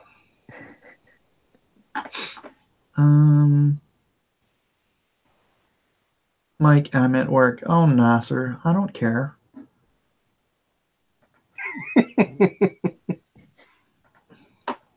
Let's see if anyone has posted anything interesting on the Twitters.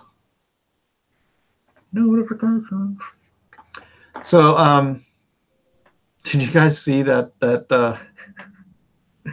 what they did with the Atomic Family piece I posted?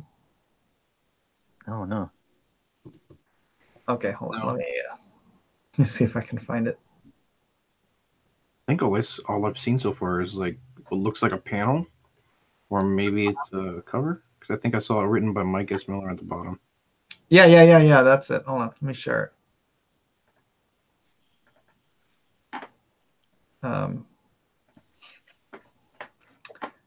Oops, where'd it go? All right, so here's what I posted. Can you see that? Yeah, that's it. Ooh, sorry. Bless you. And then somebody It looks good. somebody photoshopped it a little bit to make it funnier. Oh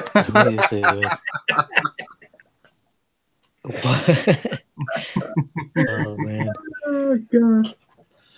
So funny. Keep the cat around you. Oh yeah.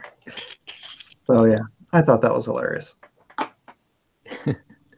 But no, the book looks good. It's so fun seeing it lettered. I really want to get that going too. So I also look forward to it.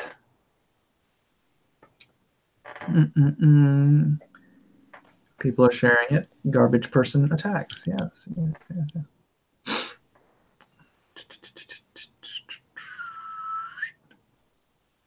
Yeah, I was wondering why nobody seems to hashtag drawn and quartered when they upload their drawn and quartered drawings, because it would make it a lot easier for people to see.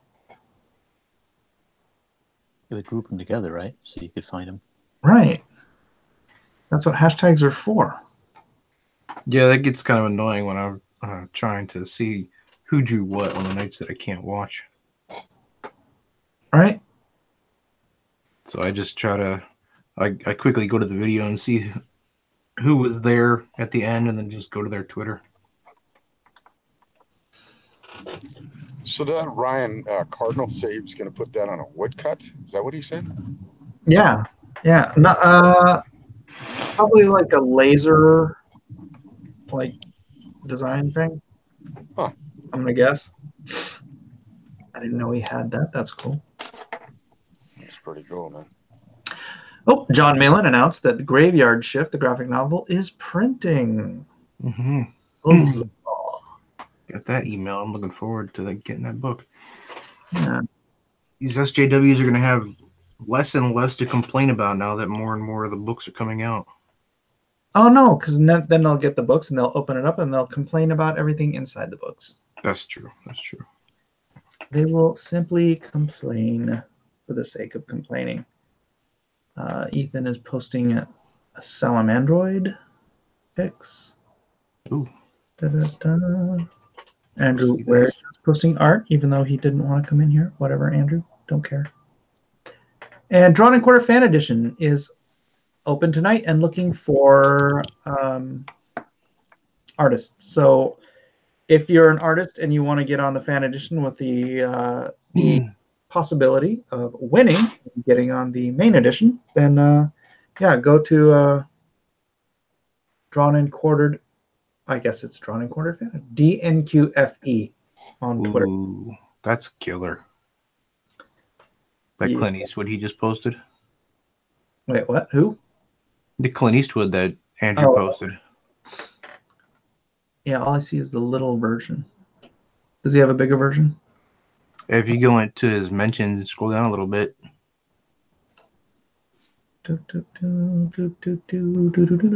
Oh, he shared my video, Making Comics Great Again. Or he liked it. I can't. Where is it? He sent it to Eric H. bunch of numbers. Well, I can see the little version. I just can't seem to see the big version. That's weird. Oh, here. It's in his photos and videos. Oh, yeah. Here, let me share that. That's insane. Let me share. Since I'm locked on my screen anyways. Oh, darn it. There it is. Here we go. Check that out. Oh, nice. The bad and the ugly. That's sweet. I like that. Yeah, that is cool. We've been watching that in the car. Yeah, it's great film. You know what you are, Blondie? Blondie!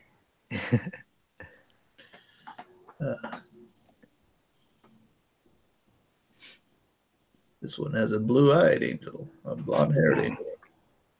Looking at that little snippet that Ethan posted of Kelsen for the Cyberfrog, that Cyberfrog page. That smoke is just blowing my mind. Well, now I have to go look what you're talking about. Got a little bit of Talpy in it. Dude, I'm so looking forward to that Battle Angel Alita. Oh yeah. Shoot. Oh, for sure. It looks crazy.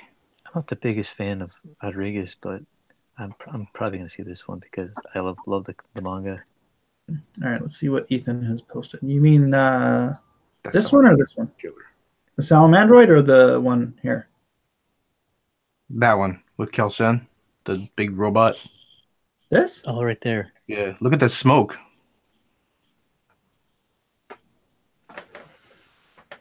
Oh, it's in the bottom? Yeah, the bottom right. That smoke is just Oh, cool. Man. Billowing up. Got some Barry Windsor Smithish. Yeah, I can see that. Tolpi was the first one that came to my mind. And he uses the Sakura Pigma pens, right? No, he uses Copic multi-liners. Oh, okay. Man, see, I bought a bunch of those and they never work for me. I bought the refillable ones. Oh, really? Every time I even changed the nibs and the tips and the refills, and it never works. Like it won't go over pencil for me. That's weird. I buy the disposable ones. Oh, maybe I should try those. And Ethan actually buys the non-disposable ones and then disposes of them. He doesn't buy the refills? No. He just throws them away. He told him to throw them in a box and send them to me. Yeah, no. Yeah. Except for Mr. Moneybags there. I'll just use them in a sketchbook. He uses that money for toilet paper. $100 bills.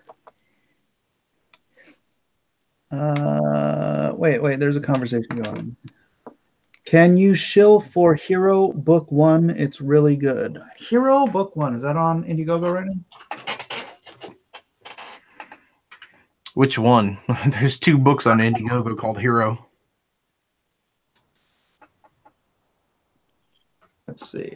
See how. Lone Star, Heart of the Hero. I think he's talking about Hero, Hero.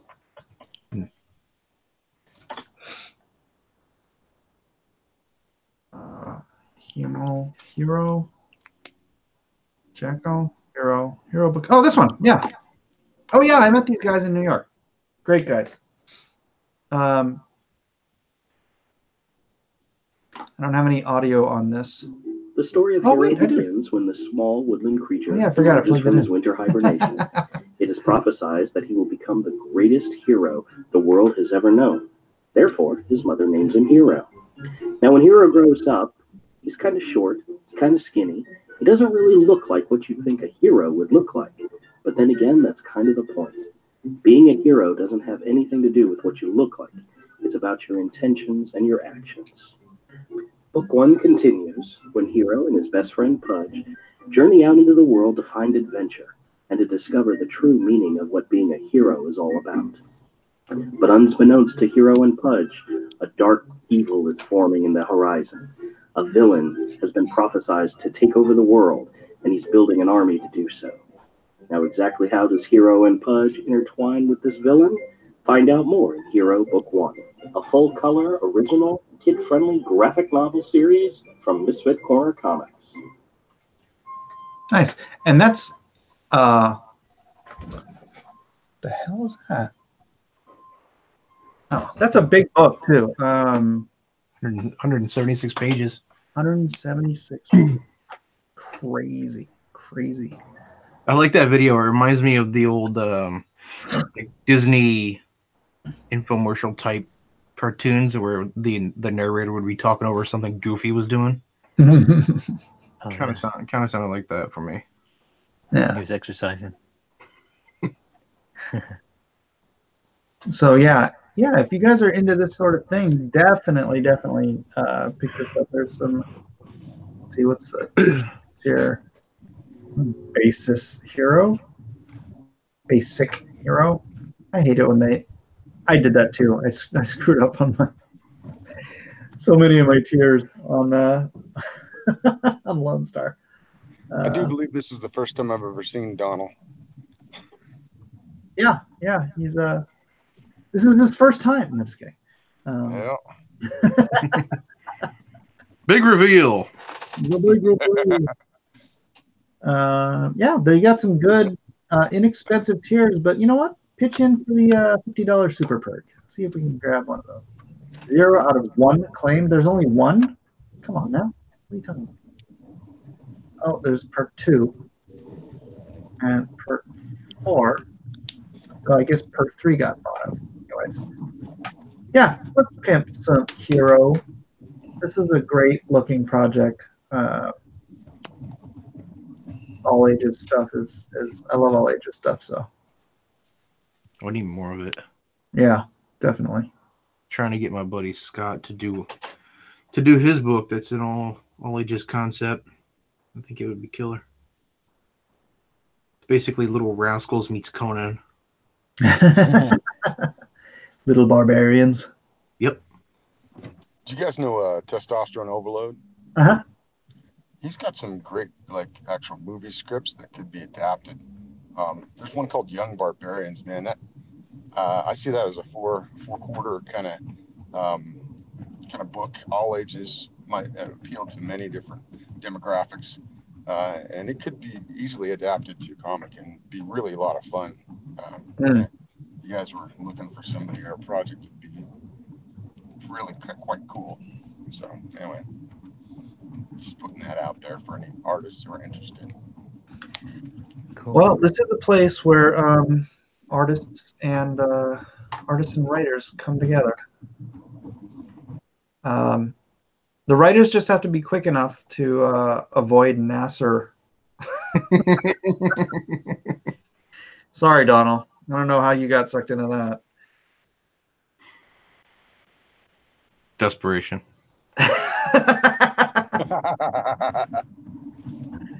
No, it was a good business move because Nasser does have the ear.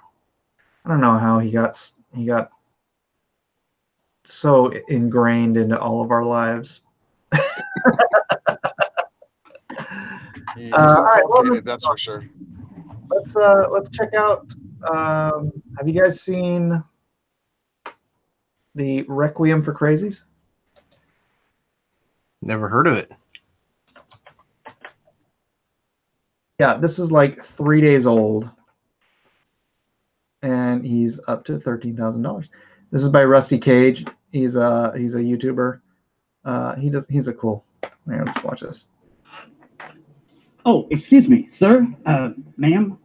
Could you spare a moment of your time? My name is Rusty Cage, and I'm not a bum, and I'm not a beggar. I'm actually a musician. I make songs about depression, insanity, death. Wait, don't go, please, just hear me out. You see, I've recently been working on a new project, a comic book actually, called Requiem of the Crazy. Here, take a look.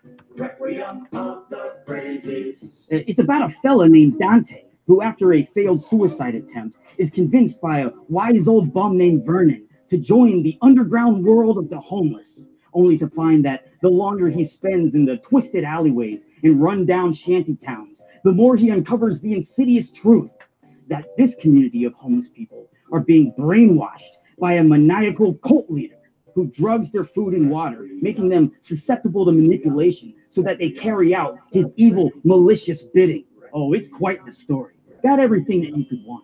Action, horror, suspense, satanic gangs, and wait, did I mention the cannibalism? Ah, I see that you're a fan of cannibalism. Well, so am I. You see, folks like us, we gotta stick together, help each other out. So what do you say to this deal? I'll spend the next few months working long, sleepless nights, obsessively slaving away at my desk to write and draw out the complete 35-page first issue of Requiem of the Crazies. And you, with a contribution to my Indiegogo campaign, can get all of the sweet perks that come along with your contribution. All right, buddy, I'm gonna be honest with you. Listen, I ain't actually some dirty street peddler. I'm more of an opportunity man, and I can see that you like a good opportunity. So listen to this. If you're interested in helping to fund my upcoming comic book, I'll make it worth your time and money. As of right now, I got nearly 20 pages completed that you can read below. If you like what you see and want to see more, well, like I said, I'm going to need a little help. For your contribution, you can get an early released signed copy of Requiem of the Crazies. Have your name printed in the back of the comic. Get personally drawn sketches, posters, and much, much more. Well, buddy, I appreciate your time, and I hope to hear from you soon. We're going to do some big things together. I'm telling you, you and me, big things. So yeah, he's the bastard child of Matthew Broderick and what's his face? Oh my gosh, I forgot his name. Steve Buscemi. That was a cool video. That was a great video. Dude, he's got. Dude, check this out.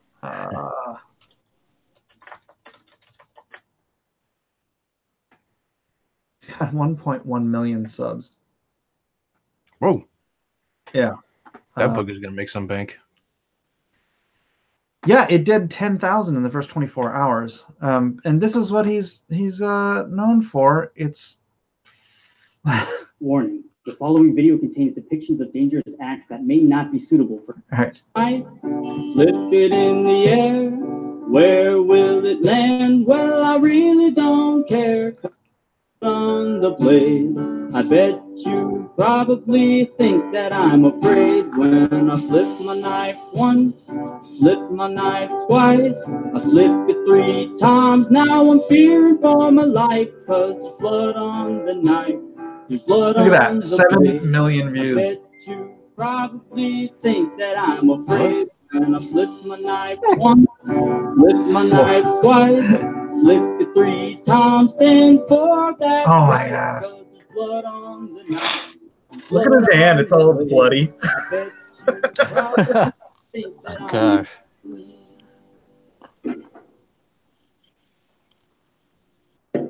If you enjoyed this video, be sure to hit like and don't forget to subscribe to my channel for more insanity. Also, check out my newest single, The Age of Outrage, now available on iTunes. You can also download this song on iTunes by following the link in the description below. Special thanks to everyone who supports me on Patreon for helping. All right, so yeah. Oh my goodness. I'll have him on soon. I met him on Doug to Naples channel. So where are we? Is there anything? Oh hey, I have an idea. We can look at Brutus. How's Brutus doing? Brutus is done. It's not available anymore? Nope. Really? Yep. All done. Close it down. Fun. Why'd you close the store? Because wanted to. I didn't want to leave it up forever. Mm. I wanted to have that kind of limited time appeal. I see. All right, well, then we'll talk about agenda because nobody can buy Brutus anymore. And if you don't mind, Matt, I'm not going to play this video. No. Wow, we got another 10 minutes, don't we? You want me to? You want me to play it? No, it's okay. I mean, No, a long video. I'll play it just so everyone can understand why I don't play it. Well, it's long, but he lays it out for you. Yeah. What's funny is like 4 minutes in YouTube time is long. I know, right? It's like 4 minutes is forever. Yeah, it's just not very energetically my name is James Hudnall. pitched. I'm an award-winning comics writer of over 30 years. And I'm doing a new project with artist Matt Cosson and his talented brother, colorist Mikey Cosson. The book is called Agenda. Mikey. What if 6 people came into the world who had the power to change it, but 2 of them were out to stop the other 4? They don't know each other. They come from different parts of the world. They have different agendas. They will come into conflict eventually. More importantly, how might this affect everyone else? We've seen comics that claim to be about superheroes in the real world, but this is not one of them. This is my take. And this is not necessarily about heroes. This is about people with their own agenda trying to doggedly pursue the change in the world that they seek. And in doing so, how does that ripple out and affect everyone else? In the course of the story, it will be up to the reader to decide who they like and who they don't. Who's the hero, who's the villain. Because it's going to be a lot more nuanced than your normal comic book. It won't be so black and white.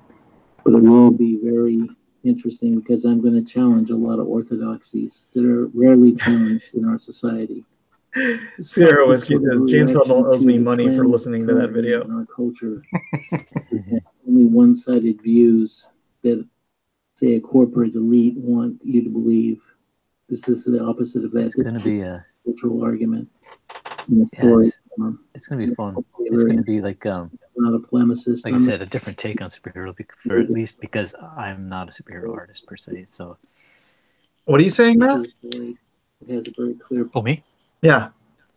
Oh, I'm like I said, it's gonna be different than the normal, I guess, or the usual type of superhero what people are used to seeing because I'm not a superhero artist. So, I like sci-fi and manga and stuff like that. So European books. Right. So it's gonna maybe look a little different. I'm muting this so that we can still see the visuals. But honestly, James's pitching is just so low key. It's like. people in the chat are saying, "Stop it! Stop this now!"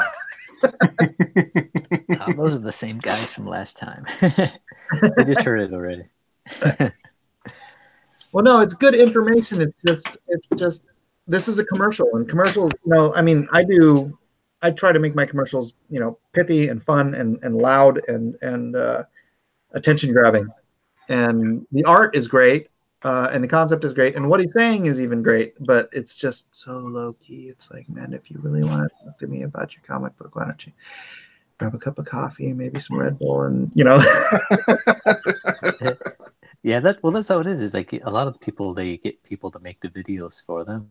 Yeah, but we're the do-it-yourself type of guys. At least for now, we're you got to do it. I was thinking, I don't have my computer burned down on me, so I have to get a new one because. I was making some videos. I had Final Cut and all that, but it's all gone down now.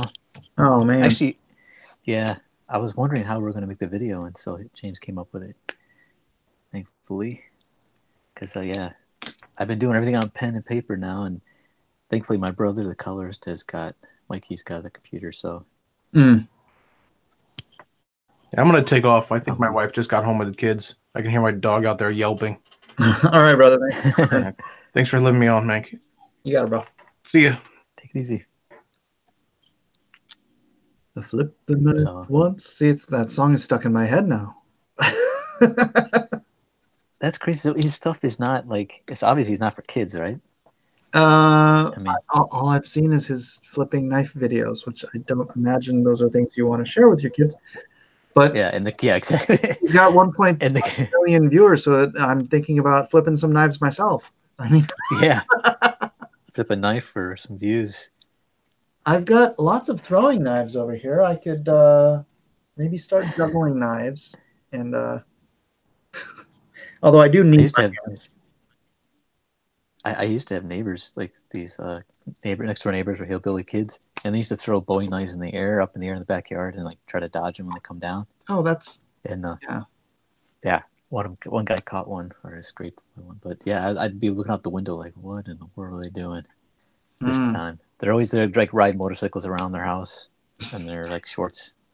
Dragon says, "Mike, do not throw knives at your children." I'm not gonna throw knives at my children. I mean, how many subs could I possibly get for that? Yeah. So for those who don't know, Matt, who is here and talking to us, is this Matt Cossin, artist of Agenda. And I mean, check this stuff out. It is great. James Hudnall, a well-known and well-respected writer. So that's a great team. This is going to be a great book. Looks fantastic. And that's all you have posted. What the heck? You have more art in your commercial than you do on your page. Yeah, I don't even know how much you're supposed to put on, on the... Yeah, I put 10 pages up. I don't know if that okay. was too much or what, but yeah, I wasn't sure what we should... I made some promo art for it that like I used for the opening of that video. Yeah. Because I knew we needed some extra stuff. I didn't know how much. All right, let's go to IndieCon. Oh yeah, James has been putting up a bunch of videos too on writing secrets. So on his YouTube channel. Yeah, so you check those out. He's got I think like 7 up now, 7 different videos on writing. That's good. Yeah. The masterclass on writing. Yeah. It's I think it's Esper999 is his YouTube channel. All right, why is IndieCon not coming up? About this happening, this is the IndieCon. Oh, there it goes. Hey, look at that. Ending next. Meg, SIXGUN Samurai, Deal with the Devil. 32,977 so far. Closed. In demand. Red Rooster still in demand. Bigfoot Bill. Pretty sure everyone is familiar with those. Iron Sights in fulfillment. Graveyard Shift closed. Lone Star still in demand. Cyberfrog closed. In demand. Brand is in demand. Yeah, let's take a look at Brand. Because this is making comics great again, and the only way we're going to get comics to be great again is by having the right kind of a mentality and the right kind of vision to make just great stinking comics. So, well, I want to congratulate Antonio Bryce and Cannon White on passing 50,000 in sales for their comic book series brand and Indigo. You know what it is, man. Indiegogo that's lit. Brand is the hit supernatural comic book brought to you by Antonio Bryce and Image Comics artist Kanan White that has raised over $50,000 on Indiegogo. Follow our heroes David and Don Craven as they try to stop Lionel Solomon and the mysterious group known as the Covenant from taking over the world. Find Brand in the comic section on Indiegogo or visit akaripress.com. All links below. All right, so I do not. I wanted to give a big shout out and congrats to my broskies Antonio Bryce and Kanan White on their comic book brand passing $50,000 in sales on Indiegogo. You can check out their campaign on akaripress.com. Woo, woo, woo. All right, so that's great, right? That is attention grabbing. That is, I don't know who remade that video for them, but when I brought Antonio on my show for the first time, is like the first things out of my mouth were, "Your video is terrible."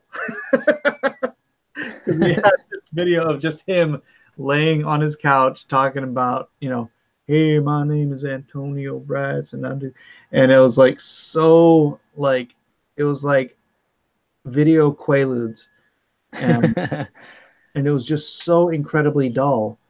And this was the campaign where he was on Kickstarter, and he'd only made like $95, right? Wow. So I'm like, dude, the first thing you need to do is come up with a good video.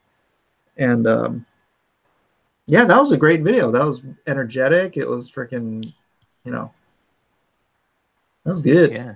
Good stuff. Good. Yeah, I'm definitely. I would. I probably have to get somebody else to do my video because I'm a little bit like James here. My monotoned, kind of laid back, little low key. Maybe if I get a costume on, I get in character or something. Jimmy here to do it for you. Yeah. Gotta move these comics, man. Is he gone? Jimmy.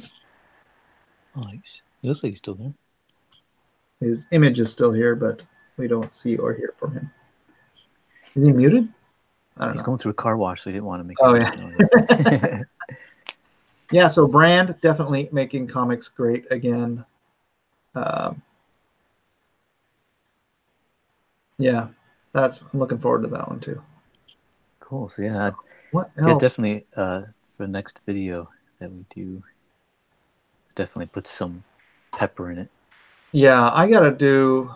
So I don't know if you guys saw here, the megcomic.com. My video, YouTube has disallowed it from being an advertisement. Oh, because the shark? Swords, serial killers. What do they have in common? For that reason, the sword in the shark, they call animal cruelty. Oh my gosh. Any excuse, man, they're kidding me. And they wonder why they use the term snowflakes nowadays, right? I said what? Wait, who? Who is Mike Esmell, you ask? Okay. Artist of New York Times bestselling series Injustice from DC Comics and cover artist of Game of Thrones. That's who. What? Beat it, kid. You bother me. Or what? Oh, right. Sharks, swords, serial killers. That's what you'll find in one awesome campaign from Mike S. Miller on Indiegogo. On low price. Meg, a prehistoric shark the size of a whale, rises from the deepest, darkest trench in the ocean and wreaks havoc on the world. Based on the New York Times bestselling novel by Steve Alton.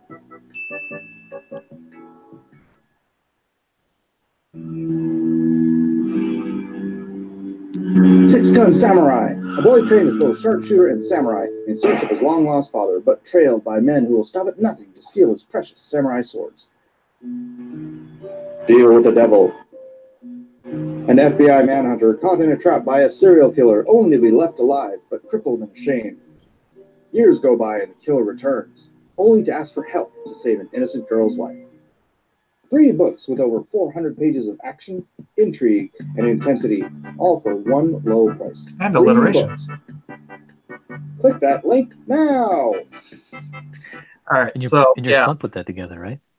Yeah, he does all my video editing, and Nice. he is available for hire to anyone who wants to put together an Indiegogo. Please do a good video. Please do a good video. And if you don't know how to edit, hire my son. He's in high school, so he's very cheap. Cool. And Just he made it now. He's pay like, what? him what he's worth. But Yeah. Might be another revenue stream in the family. There you go. That's where the money's going.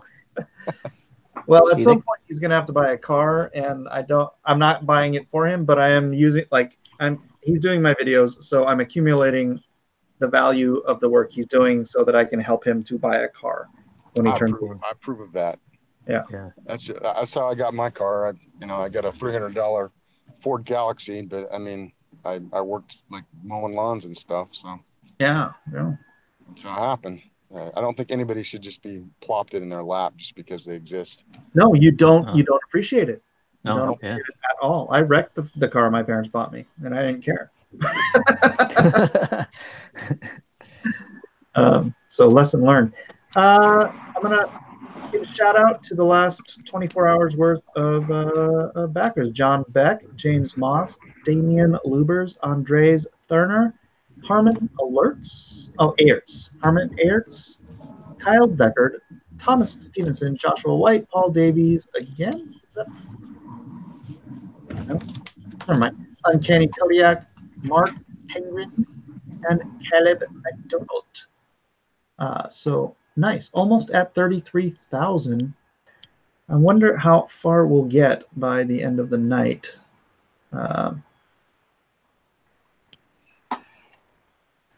Anyway, that's mine. That's what's going on right now. And again, please do have a good video.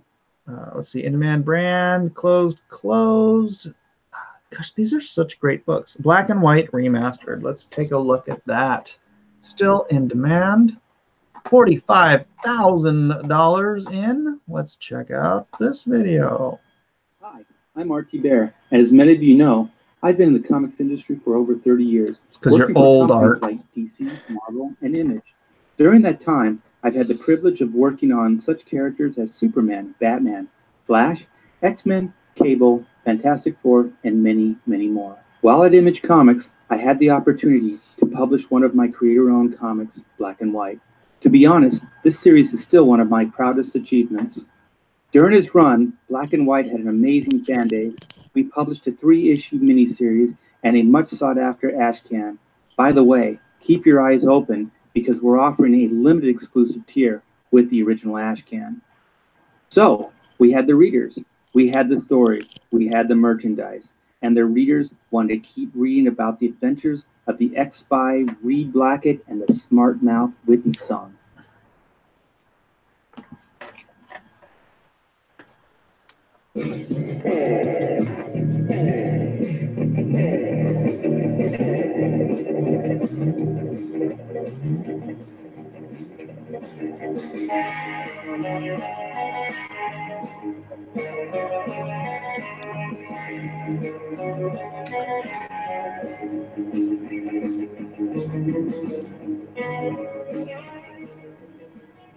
Black and White Remastered will be the first half of a 2-part 48-page graphic novel. For this campaign, I've painstakingly remastered every page from top to bottom. There are new colors and even new dialogue. Now, the book has a 21st century look and style. The story has been rewritten by me and the great new talent, Taylor Grasso. Don't worry though, my wife Pamela is still on board as editor-in-chief. We couldn't keep her away. Black and White is the story of Reed Blackett and Whitney Sung. Reed is a retired British MI10 agent with a checkered past who's lost his taste for destabilizing governments, killing without conscience, and the overall unethical lifestyle of a spy. He seeks a more honest life as an importer-exporter of fine commodities. While negotiating with the beautiful and headstrong brewery heiress Whitney Sung, Reed finds himself captivated by her intelligence and drive. But when a monster, Jake Chang, rises from the ashes of Whitney's past and sets her world on fire, Reed sees that Whitney is no damsel in distress. Her ambition, attitude take on an unmatched capacity for violence and vengeance. Fearing that Whitney will become the very monster she battles, Reed finds himself pushed back into the world of lies, subterfuge, and danger for which he was trained. Donning high-tech suits of armor originally developed by MI10, the pair now has the ability to synchronize their consciousness and fight symbiotically. With increased combat capabilities, stamina, and the ability to absorb and redirect kinetic energy, Reed and Whitney take on a violent megalomaniac and his army of mechs to bring the escaped criminal threat from Whitney's past to justice. As the dust settles, Reed finds that Whitney is the perfect yin to his yang, and together they will form the vigilante team known as Black and White. I'll need your help to bring this book to life. Continuing Reed and Whitney's adventures is a dream 25 years in the making. Let's fund this series and give justice a whole new meaning. Dun, dun, dun. You know, he totally just reminded me of an idea I came up with in when I was in Japan, because he mentioned MI10 Mission Impossible, and I had the idea of doing like a sort of a spoof comedy Mission Impossible story called Mission Improbable. Mission Improbable. That's good. I just remember I was playing Black Ops once, or not Black Ops, I don't know, some Call of Duty, and I was playing with my normal crew, and I got killed, and I yelled out, "That's improbable!" and everybody thought it was funny. Mission improbable. Dude, so you play Black Ops 2. Which is it? PlayStation 4 or what? No, I'm Xbox. Okay, Xbox. Oh, yeah, man. I was always playing the Call of Duty, man. Black Ops. Oh man, used to dominate that. Oh yeah, dude. I could do. I could go 30-0 on free for all. Oh, cool. That not anymore. I am old and slow. All right, Plus, let me answer a couple questions here before I get on to Battle Made Knuckle Bomb. And this is, again, making comics great again. I am going to go through Indicron and check out the stuff that's still in demand that I really think are great freaking books that are going to make comics great again. We are delivering on the promise here. ComicsGate version 2, Comics Great. So here we go. What was the question? Oh, Chaotic Neutral says, I'm trying to buy an animated cartoon for my campaign in the future. I'm going to record the dialogue, but I might need someone to piece it together. Would he be able to do that? Absolutely, Chaotic Neutral. P.S. Melter says, in a year, I'll pay your son if I can get mine ready. I get the bonus of having a Miller stamp of approval on my comic. Sierra Whiskey asks if people should contact you for Evil E inquiries. Yes, they should. Yeah, just at me on the old Twitter, or hit me up. My email is underdogmike@att.net. It's not it's or Abacus. My Abacus Comics at Gmail is my YouTube Twitter, or my YouTube email, but I don't check it as often. Old Man Art will soon celebrate his 67th year in comics. It's so messed up. Mission inconceivable. All right. You got to say that like Vicini. Yeah. Inconceivable. Inconceivable. That's highly inconceivable. Things like that are inconceivable, but I still want them to be real. You keep saying that word. I do not think it means what you think it means. Anyways, on to Battle Maiden Knuckle Bomb. Let's see how his video is. I don't think I've ever watched it.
Yeah, it looks really cool.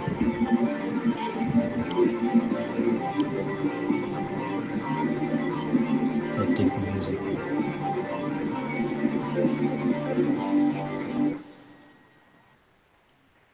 So there's a part where he talks, right? Is there? Yeah, back here. Okay. I think. I've never watched this. Come on, Kyung, say something, man. No, it's an interesting way to go about it, just doing, the music. But It's over. You got work to do. It's time to make a comment. Hey, Mike, it's been good hanging out with you, but I hey, I was about to go to yours, man. Oh well, mine's kind of sexy for your channel, right? Kind of what? It's kind of sexy for your channel. Oh, your video is? Well, I'm just giving you the warning that she's sexy. So. All right, you know what? I'm gonna bite the bullet here, and I'm gonna pray to God. But you're here, man, so I wanna prop you up. So You don't have to do that. I don't want to compromise you. What's going on with this video? This is a sexy video. Okay. All right, we're going.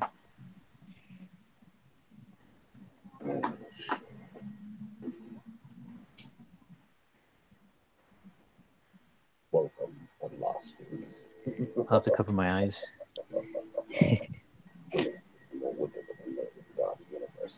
One girl, born into bondage, molded by violence and vice, honed by mayhem and violence, and gifted by the omniverse, with attributes and abilities beyond mere mortals.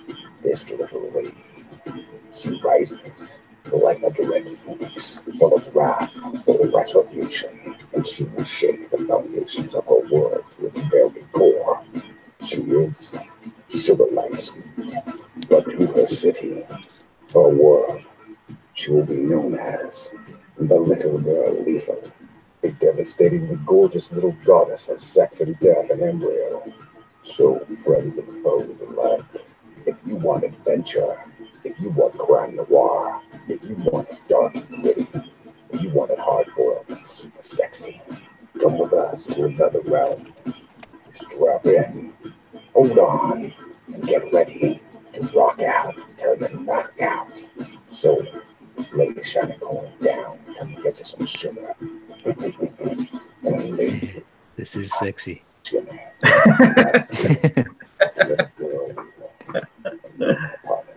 He ain't lying. He was not lying. Killer comic ever put out like that. Guaranteed. So fair warning, babies. The sign on the dotted line of your bones is for the faint of heart and the easily offended. So come in with a thick skin, because we're gonna play. We're gonna play hard. You dig? Yeah, babies, I know you do. You're doing well. Big family. Dirty old dude town. Blood creeps. And monster in the mines. Shit's bad. It's just hang. A beautiful bitch came from her, but eventually. Just have a little sit and sit. And welcome to Lost Peaks. Abandon all for heaven monsters. All right, Jimmy, that was for you. I told you. I warned you. I appreciate it. I don't want to make you uncomfortable. I really don't. So I know. All right, brother. I'm gonna let you go. I really appreciate you doing that. Even though. All right. I'll see you next time. Brother. I'll see you later. Yeah. So Jimmy's a great guy. The book looks really great, professional, and all that stuff. I don't generally. Anyways, if that's your thing, do your thing. It does really look professional. So, yeah. Is that his sexy voice? That's his sexy voice. Yeah. Maybe we should do that. We should go that route. I don't have a sexy voice. Check out Agenda with Machine Queen. She's a saucy little mechanized warrior. Yeah, and we're on IndieCron right now. If you guys want to check these out, we're going to go down the road here. Detective Dead by our friend Critius, Antonio Malpica. Let's see how his video is. After a deadly raid against some of the most notorious gangsters in 1932, Joel Anthony Scorn, a Rusty Belt city detective, heads home only to discover the lifeless bodies of his wife and daughter. Joel now finds himself in modern day chasing down the men responsible, as well as every gangster who died at the raid that night. Unfortunately, like Joe, these thugs gain unique abilities of their own. Join Detective Dead on this action-packed 104-plus page colored graphic novel. All books will be signed. Thank you, and I hope you all have a great day. I see 404 plus pages. Wow. This is 132. Wow. Man. Yeah, it couldn't be that much, right? 104. Okay. Oh, That gosh. sounds better. Dude, I'm like, what? And that guy's a workhorse, I was gonna say. Yeah. Lady Alchemy, still in demand. Him and Sketch sounds super similar. Yeah. Yep. Let's see. Lady Alchemy, still in demand. Man, these books doing so well, huh? We live in an era when our cities are armed with steel and concrete. Computers and electronics barricade our minds. It doesn't change the fact that there exist a lot of strange phenomena, bizarre beyond reason or logic. Most folks just don't see them. That's because we cling to order, to any tiny happiness that comes our way, and we bust our hearts to blind ourselves with our desires and our pleasures. There's a world of darkness out there beyond time or space. A world filled with evil that's undeniably real. And in that world, there are things that run wild.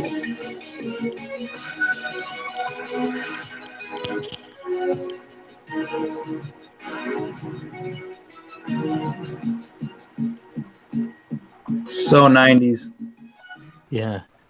So 90s. So, yeah, that's Lady Alchemy. Oh. Hey. My son's bus will be back soon. Yeah, I'll say I gotta get going soon too myself. Oh, But, yeah? Yeah. All right. Well, it's fun hanging with you. Yeah, man. I'm just gonna go through a few more of these. Maybe I'll start a video and then go grab my kid. But yeah, thanks for popping by, dude. Yeah, man. Anytime.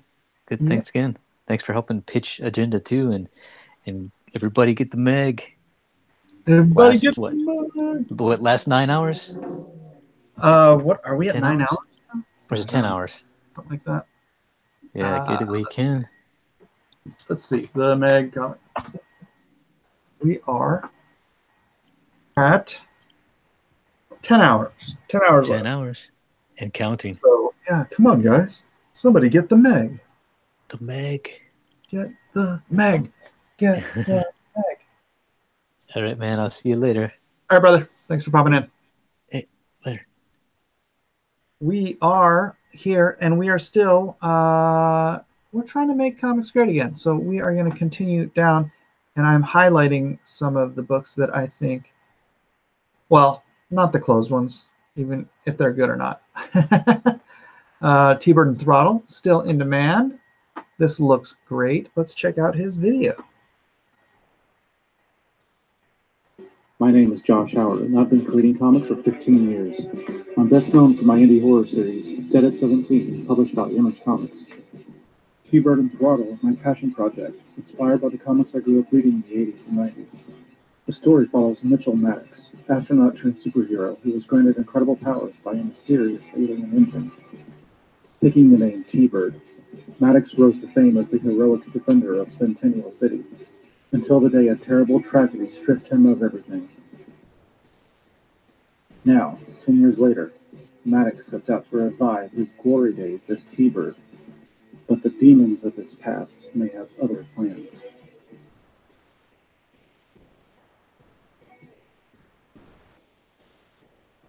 Very cartoonable. Yeah, I love the art on this. It really reminds me of like, gosh, like Danny Phantom and gosh, some of those other great cartoons from that era. I'm trying to think. I'm drawing a blank. But anyways, yeah, T-Bird Draw. If you haven't checked these out, please do check these out and back the ones that you think are cool, like the Meg, Six Gun Samurai, and Deal with the Devil. I'm gonna cheat here and play my video again. Ha ha ha. Sharks, swords, serial killers. What do they have in common? Nothing. Wrong. Mike S. Miller, that's what. Who? I said what? Wait, who? Who's Mike S. Miller, you asked? Okay.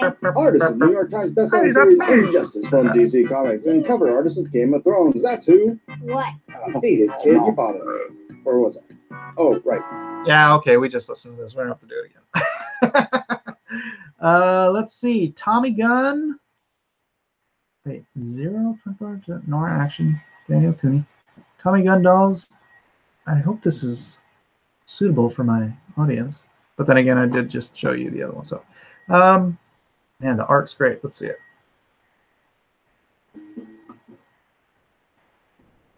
Wow, it's so quiet. I'm Poppy Hunt. I'm so excited to share with you the next installment of the Tommy Gun doll. The Roaring Twenties is an era that continues to fascinate. The music, the fashion, the literature, the silent films, and the rise of organized crime. The Tommy Gun Dolls Volume 2 raises the stakes as Frankie and the girls frantically search for clues to who killed the burlesque performer Rosetta Lockhart and why. Loyalties will be tested as the girls discover what friendship and trust really means in the midst of an all-out turf war between the crime syndicates of San Francisco's seedy underworld during the Prohibition era. Right alongside me, Frankie, May, and Rose as we take on the mob, entitled socialites, and anyone else who will stand in our way. So travel back in time with me, the jazz age of Prohibition. Have a drink and cut a run with all of us fabulous women who made America mine. That looks really cute. I think that's a man. We have so many great projects in so many like categories. It's going to be a great year when all this stuff gets delivered, and we just keep growing this space. I'm excited. Are you guys excited, or is it just me? All right, there you go. There you go. Let me see, 63 watching now. Let me go back to thing. What make you say? Sovereign, Andrew Huerta. Let's see if they put up a good video. I think they, yeah, they did. I remember. In the year 2516 machine era, a post-apocalyptic future where advanced sentient machines, known as the Gray, have laid waste to most of humanity and are draining the planet of its young energy. But the Earth resurrects its champion, the destroyer and wastelayer, Sovereign. But Sovereign is no hero. He is a force of nature, and once the Gray is destroyed, will humans be next?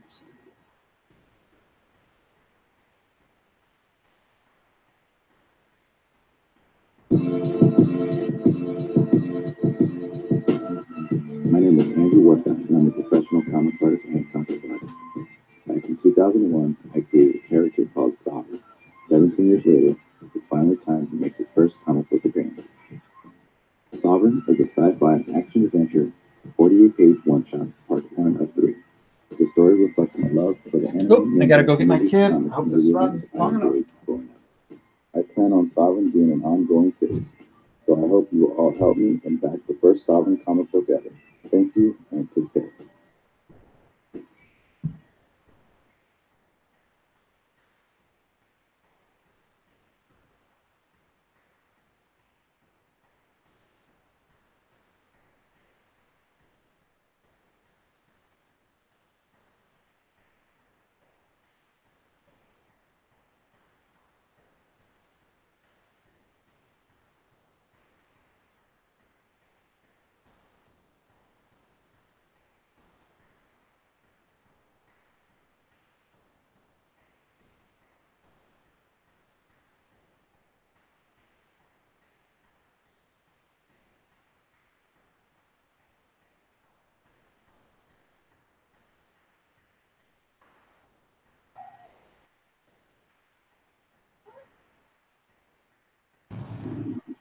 All right. Well, jumping back in because there's some dead air and Phil Mike.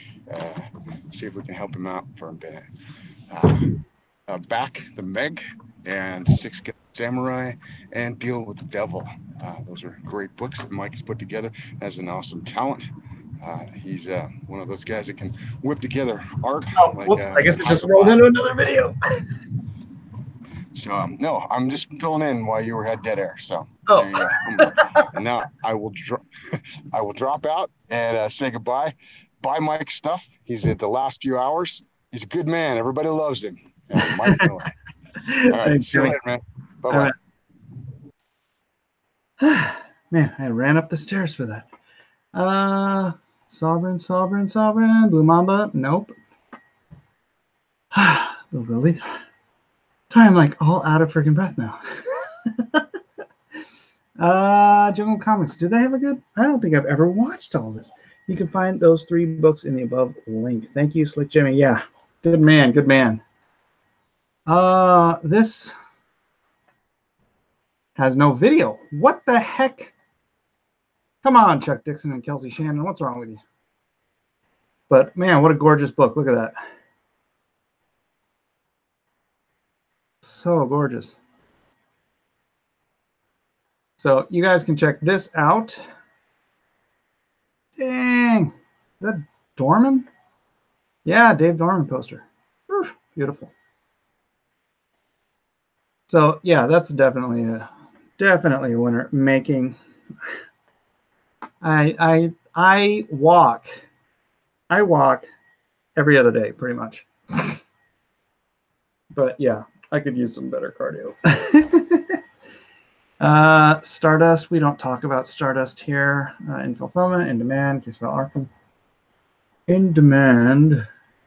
Geez, how many are there? I can't do this all day. Okay, you guys can go to Indicron. Y'all can go to Indicron. What book is this? I hope you walk every day. No, I mean, I go for like a walk, like a 40-minute walk every other day.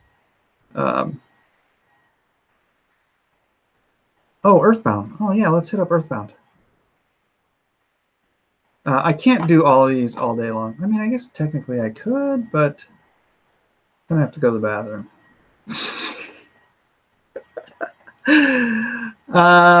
Earthbound, let's go. Hello, and welcome to Earthbound, Between Two Breaths on Earth, a science fiction graphic novel that follows 2 headhunter agents on a mission to Earth to recruit the Sirens of Violence, 4 deadly warriors in hiding. The Sirens won't come willingly. Luckily, the agents have special weaponry that jacks the target's free will. All they have to do is isolate the Sirens and get a clear shot, a good way to have fun on Earth. For this campaign, Marvel Comics is releasing the first half of the story. Funding goes to a print run and Top Robin, as well as production on the second half. Earthbound means bound to Earth, printed by Earth. Between Two Breaths means a moment in time, a breathless moment.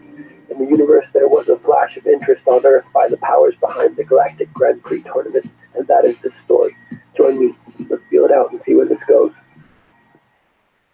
All right, well, that's Earthbound. That is a great looking book. The question was, what was the dinosaur one? That is Jungle Comics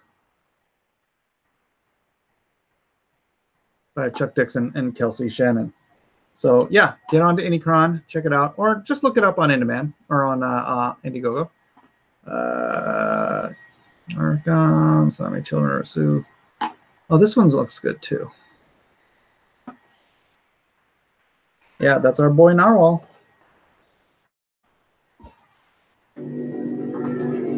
Hi there, my name is Stephen Hart, and I'm the creator and illustrator of Asami Children of Rusu. I am determined to create an entertaining story that targets people who love good story and Japanese culture. I believe people who grew up watching anime and have an affinity for Japanese culture will appreciate the story I'm trying to tell. People who like Ninja Scroll but would like to see it at the scale of Gurren Lagann. Your contributions will directly fund the illustration, color, and print of this comic, as well as set the foundation of the story to be expanded in upcoming issues. This is immensely important to me. Being able to create a story and share the story illustrated in full color would be wildly fulfilling.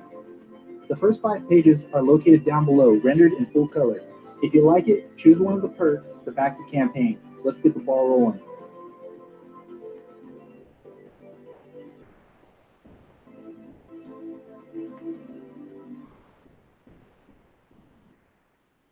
it's as if there are no limit to the different ways that people can produce these books. Oh man, Punchline. All right, you know, I'm gonna click this one anyways, even though it's going out through Antarctic Press. You can get this in your store now, but it's such a fantastic book. So, a dying woman with superpowers runs into a stranger. The stranger finds out that she could maybe save this hero's life if she takes over her job protecting Seahawk. She takes the job. Would you? That's sort of the question we ask in Punchline. My name is Bill Williams. I'm the writer here, and this is Matthew Wellman, artist on Punchline. The Punchline trade paperback is going to run about 140 pages. We haven't finished out one of the fight scenes, so there's a little bit of a question mark, but 140 is a good number. The story of the thing is blood sisters. It's how these two strangers get interrelated and work together and not work together. There's a thing that superheroes do in the comics, and especially on television, they just can't keep their mask on. I like how you got around that with Versima. I mean, you know, the hair, and as I was researching design characters and stuff like that, the hair really, really changes the face a lot, especially in female hair. So I thought that giving her a very extreme change of like hair and, you know, just tossing on some fun specs, you know, for fun, might work pretty good. This campaign's going to run a few weeks. We'll be shipping the book in the spring of 2019. If you want a window at what you're going to be buying, the Punchline digital comics are available at COMICSology, and we have a few support levels. We're trying to keep it as simple as possible. While you can give us as much money as you would like, we're essentially setting up a temporary pop-up online store where we're selling you trade paperbacks and t-shirts. One of these is worn by the lovely, talented Matt Weldon.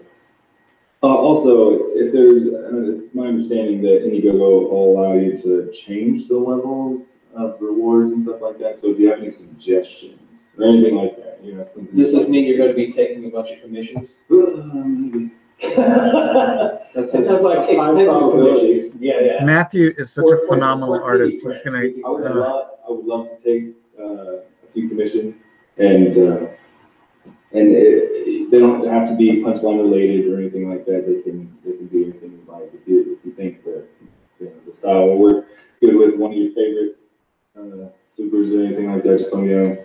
We can work that out, or just make sure you let us know along the way, or if there's any way that we can make it better. What we're saying is we're open to feedback. We might even, you know, throw in some original pages if anybody would be interested in that. So anyway, we'd like to thank you for supporting the Indiegogo Punchline Blood Sisters trade paperback. I'm Bill, this is Matt. We'll catch up to you with updates pretty soon. So there is that. I'm gonna wrap it up with this one. My kids just got home, so it's gonna get really loud in here.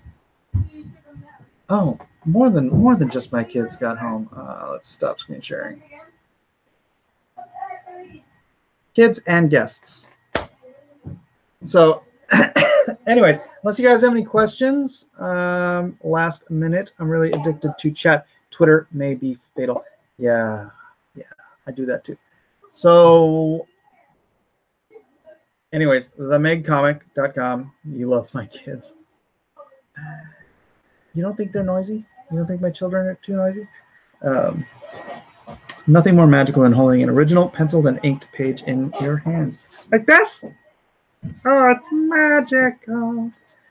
Where do babies come from? They come from Santa Claus. Santa Claus and the Easter Bunny. When is the Meg going to print? Well, let's see. The Meg's done. I have to talk to the publisher to see. Well, we need final numbers first, and then I don't know. As early as next week, hopefully. My wife says I can't have that one. That one what? Are you gonna sell the Disney sketch? Yeah, it's $400 if anybody wants it. Never cold. I'm glad I could help you with your education on where babies come from. That's Silas. He's a friend of a kid of a friend. Friend's kid. How is the health of the writer doing? I don't know what. Let me see if he's made any announcements, because I don't want to let on what I know from personal sources if I don't know if that's public information.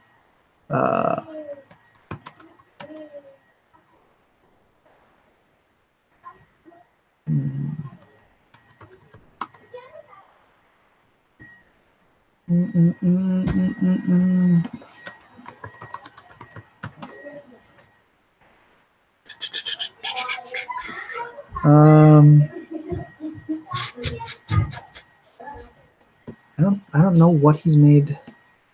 I don't know what he's made public, so I don't know.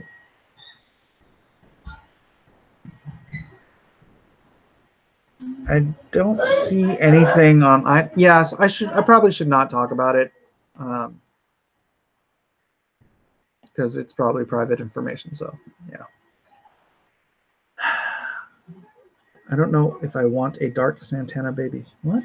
Hello, iPod, Pollywog. Camera's over here. If you're trying to get into camera mode. That's my white kid. Do you see my chins? Really? Yeah, that's lovely. This is what you're going for. Hey, ho, brother. She notices everything. I cannot spell the beans, lad. I am sorry. Never called. Yeah. So, yeah, I think I'll wrap it up. Thanks, everybody, for being here. Please, again, we only have, how many hours do we have left on Meg? Let me refresh this. It was 10. I think it might be 9 now. It still says 10, but I think we're closer to 9. We're 32,977, 416 backers. For those who have not, see, it's getting loud already. Do check it out, themegcomic.com. If you have not already, this is your last day to set, so we can set this print run and get this whole shooting match wrapped up into the printer. So thanks, guys, for being here. I appreciate everyone. I'll be back on later today at some point. Maybe I'll do some drawing. I don't know. My voice is a little, but I need to get on some other shows and do some promoting as well. So if you can, please, I know I implore you guys. Without you, none of this happens. You're the guys who are supporting all of these projects that I've featured today. And if you know anybody who'd be interested in any of these things, please do make the effort to reach out to them. Let them know that we're producing great comics. We're making comics great again. It's so loud now. May the force be with you. May the That was wrong. That was wrong. Let's get a Meg eating a Transformer drawing. Ha ha ha ha. No. And so, yeah, get it out there, share it, let people know. Your recommendation to a friend is 100 times more powerful than me talking to somebody on the internet. So if you're there and you're here, and you love what we're doing, then please do get out there. That's not my kid. That was not my kid, Egbert. That's a friend's kid. So my kids would not do that. All right. Thanks, guys. We'll see you soon.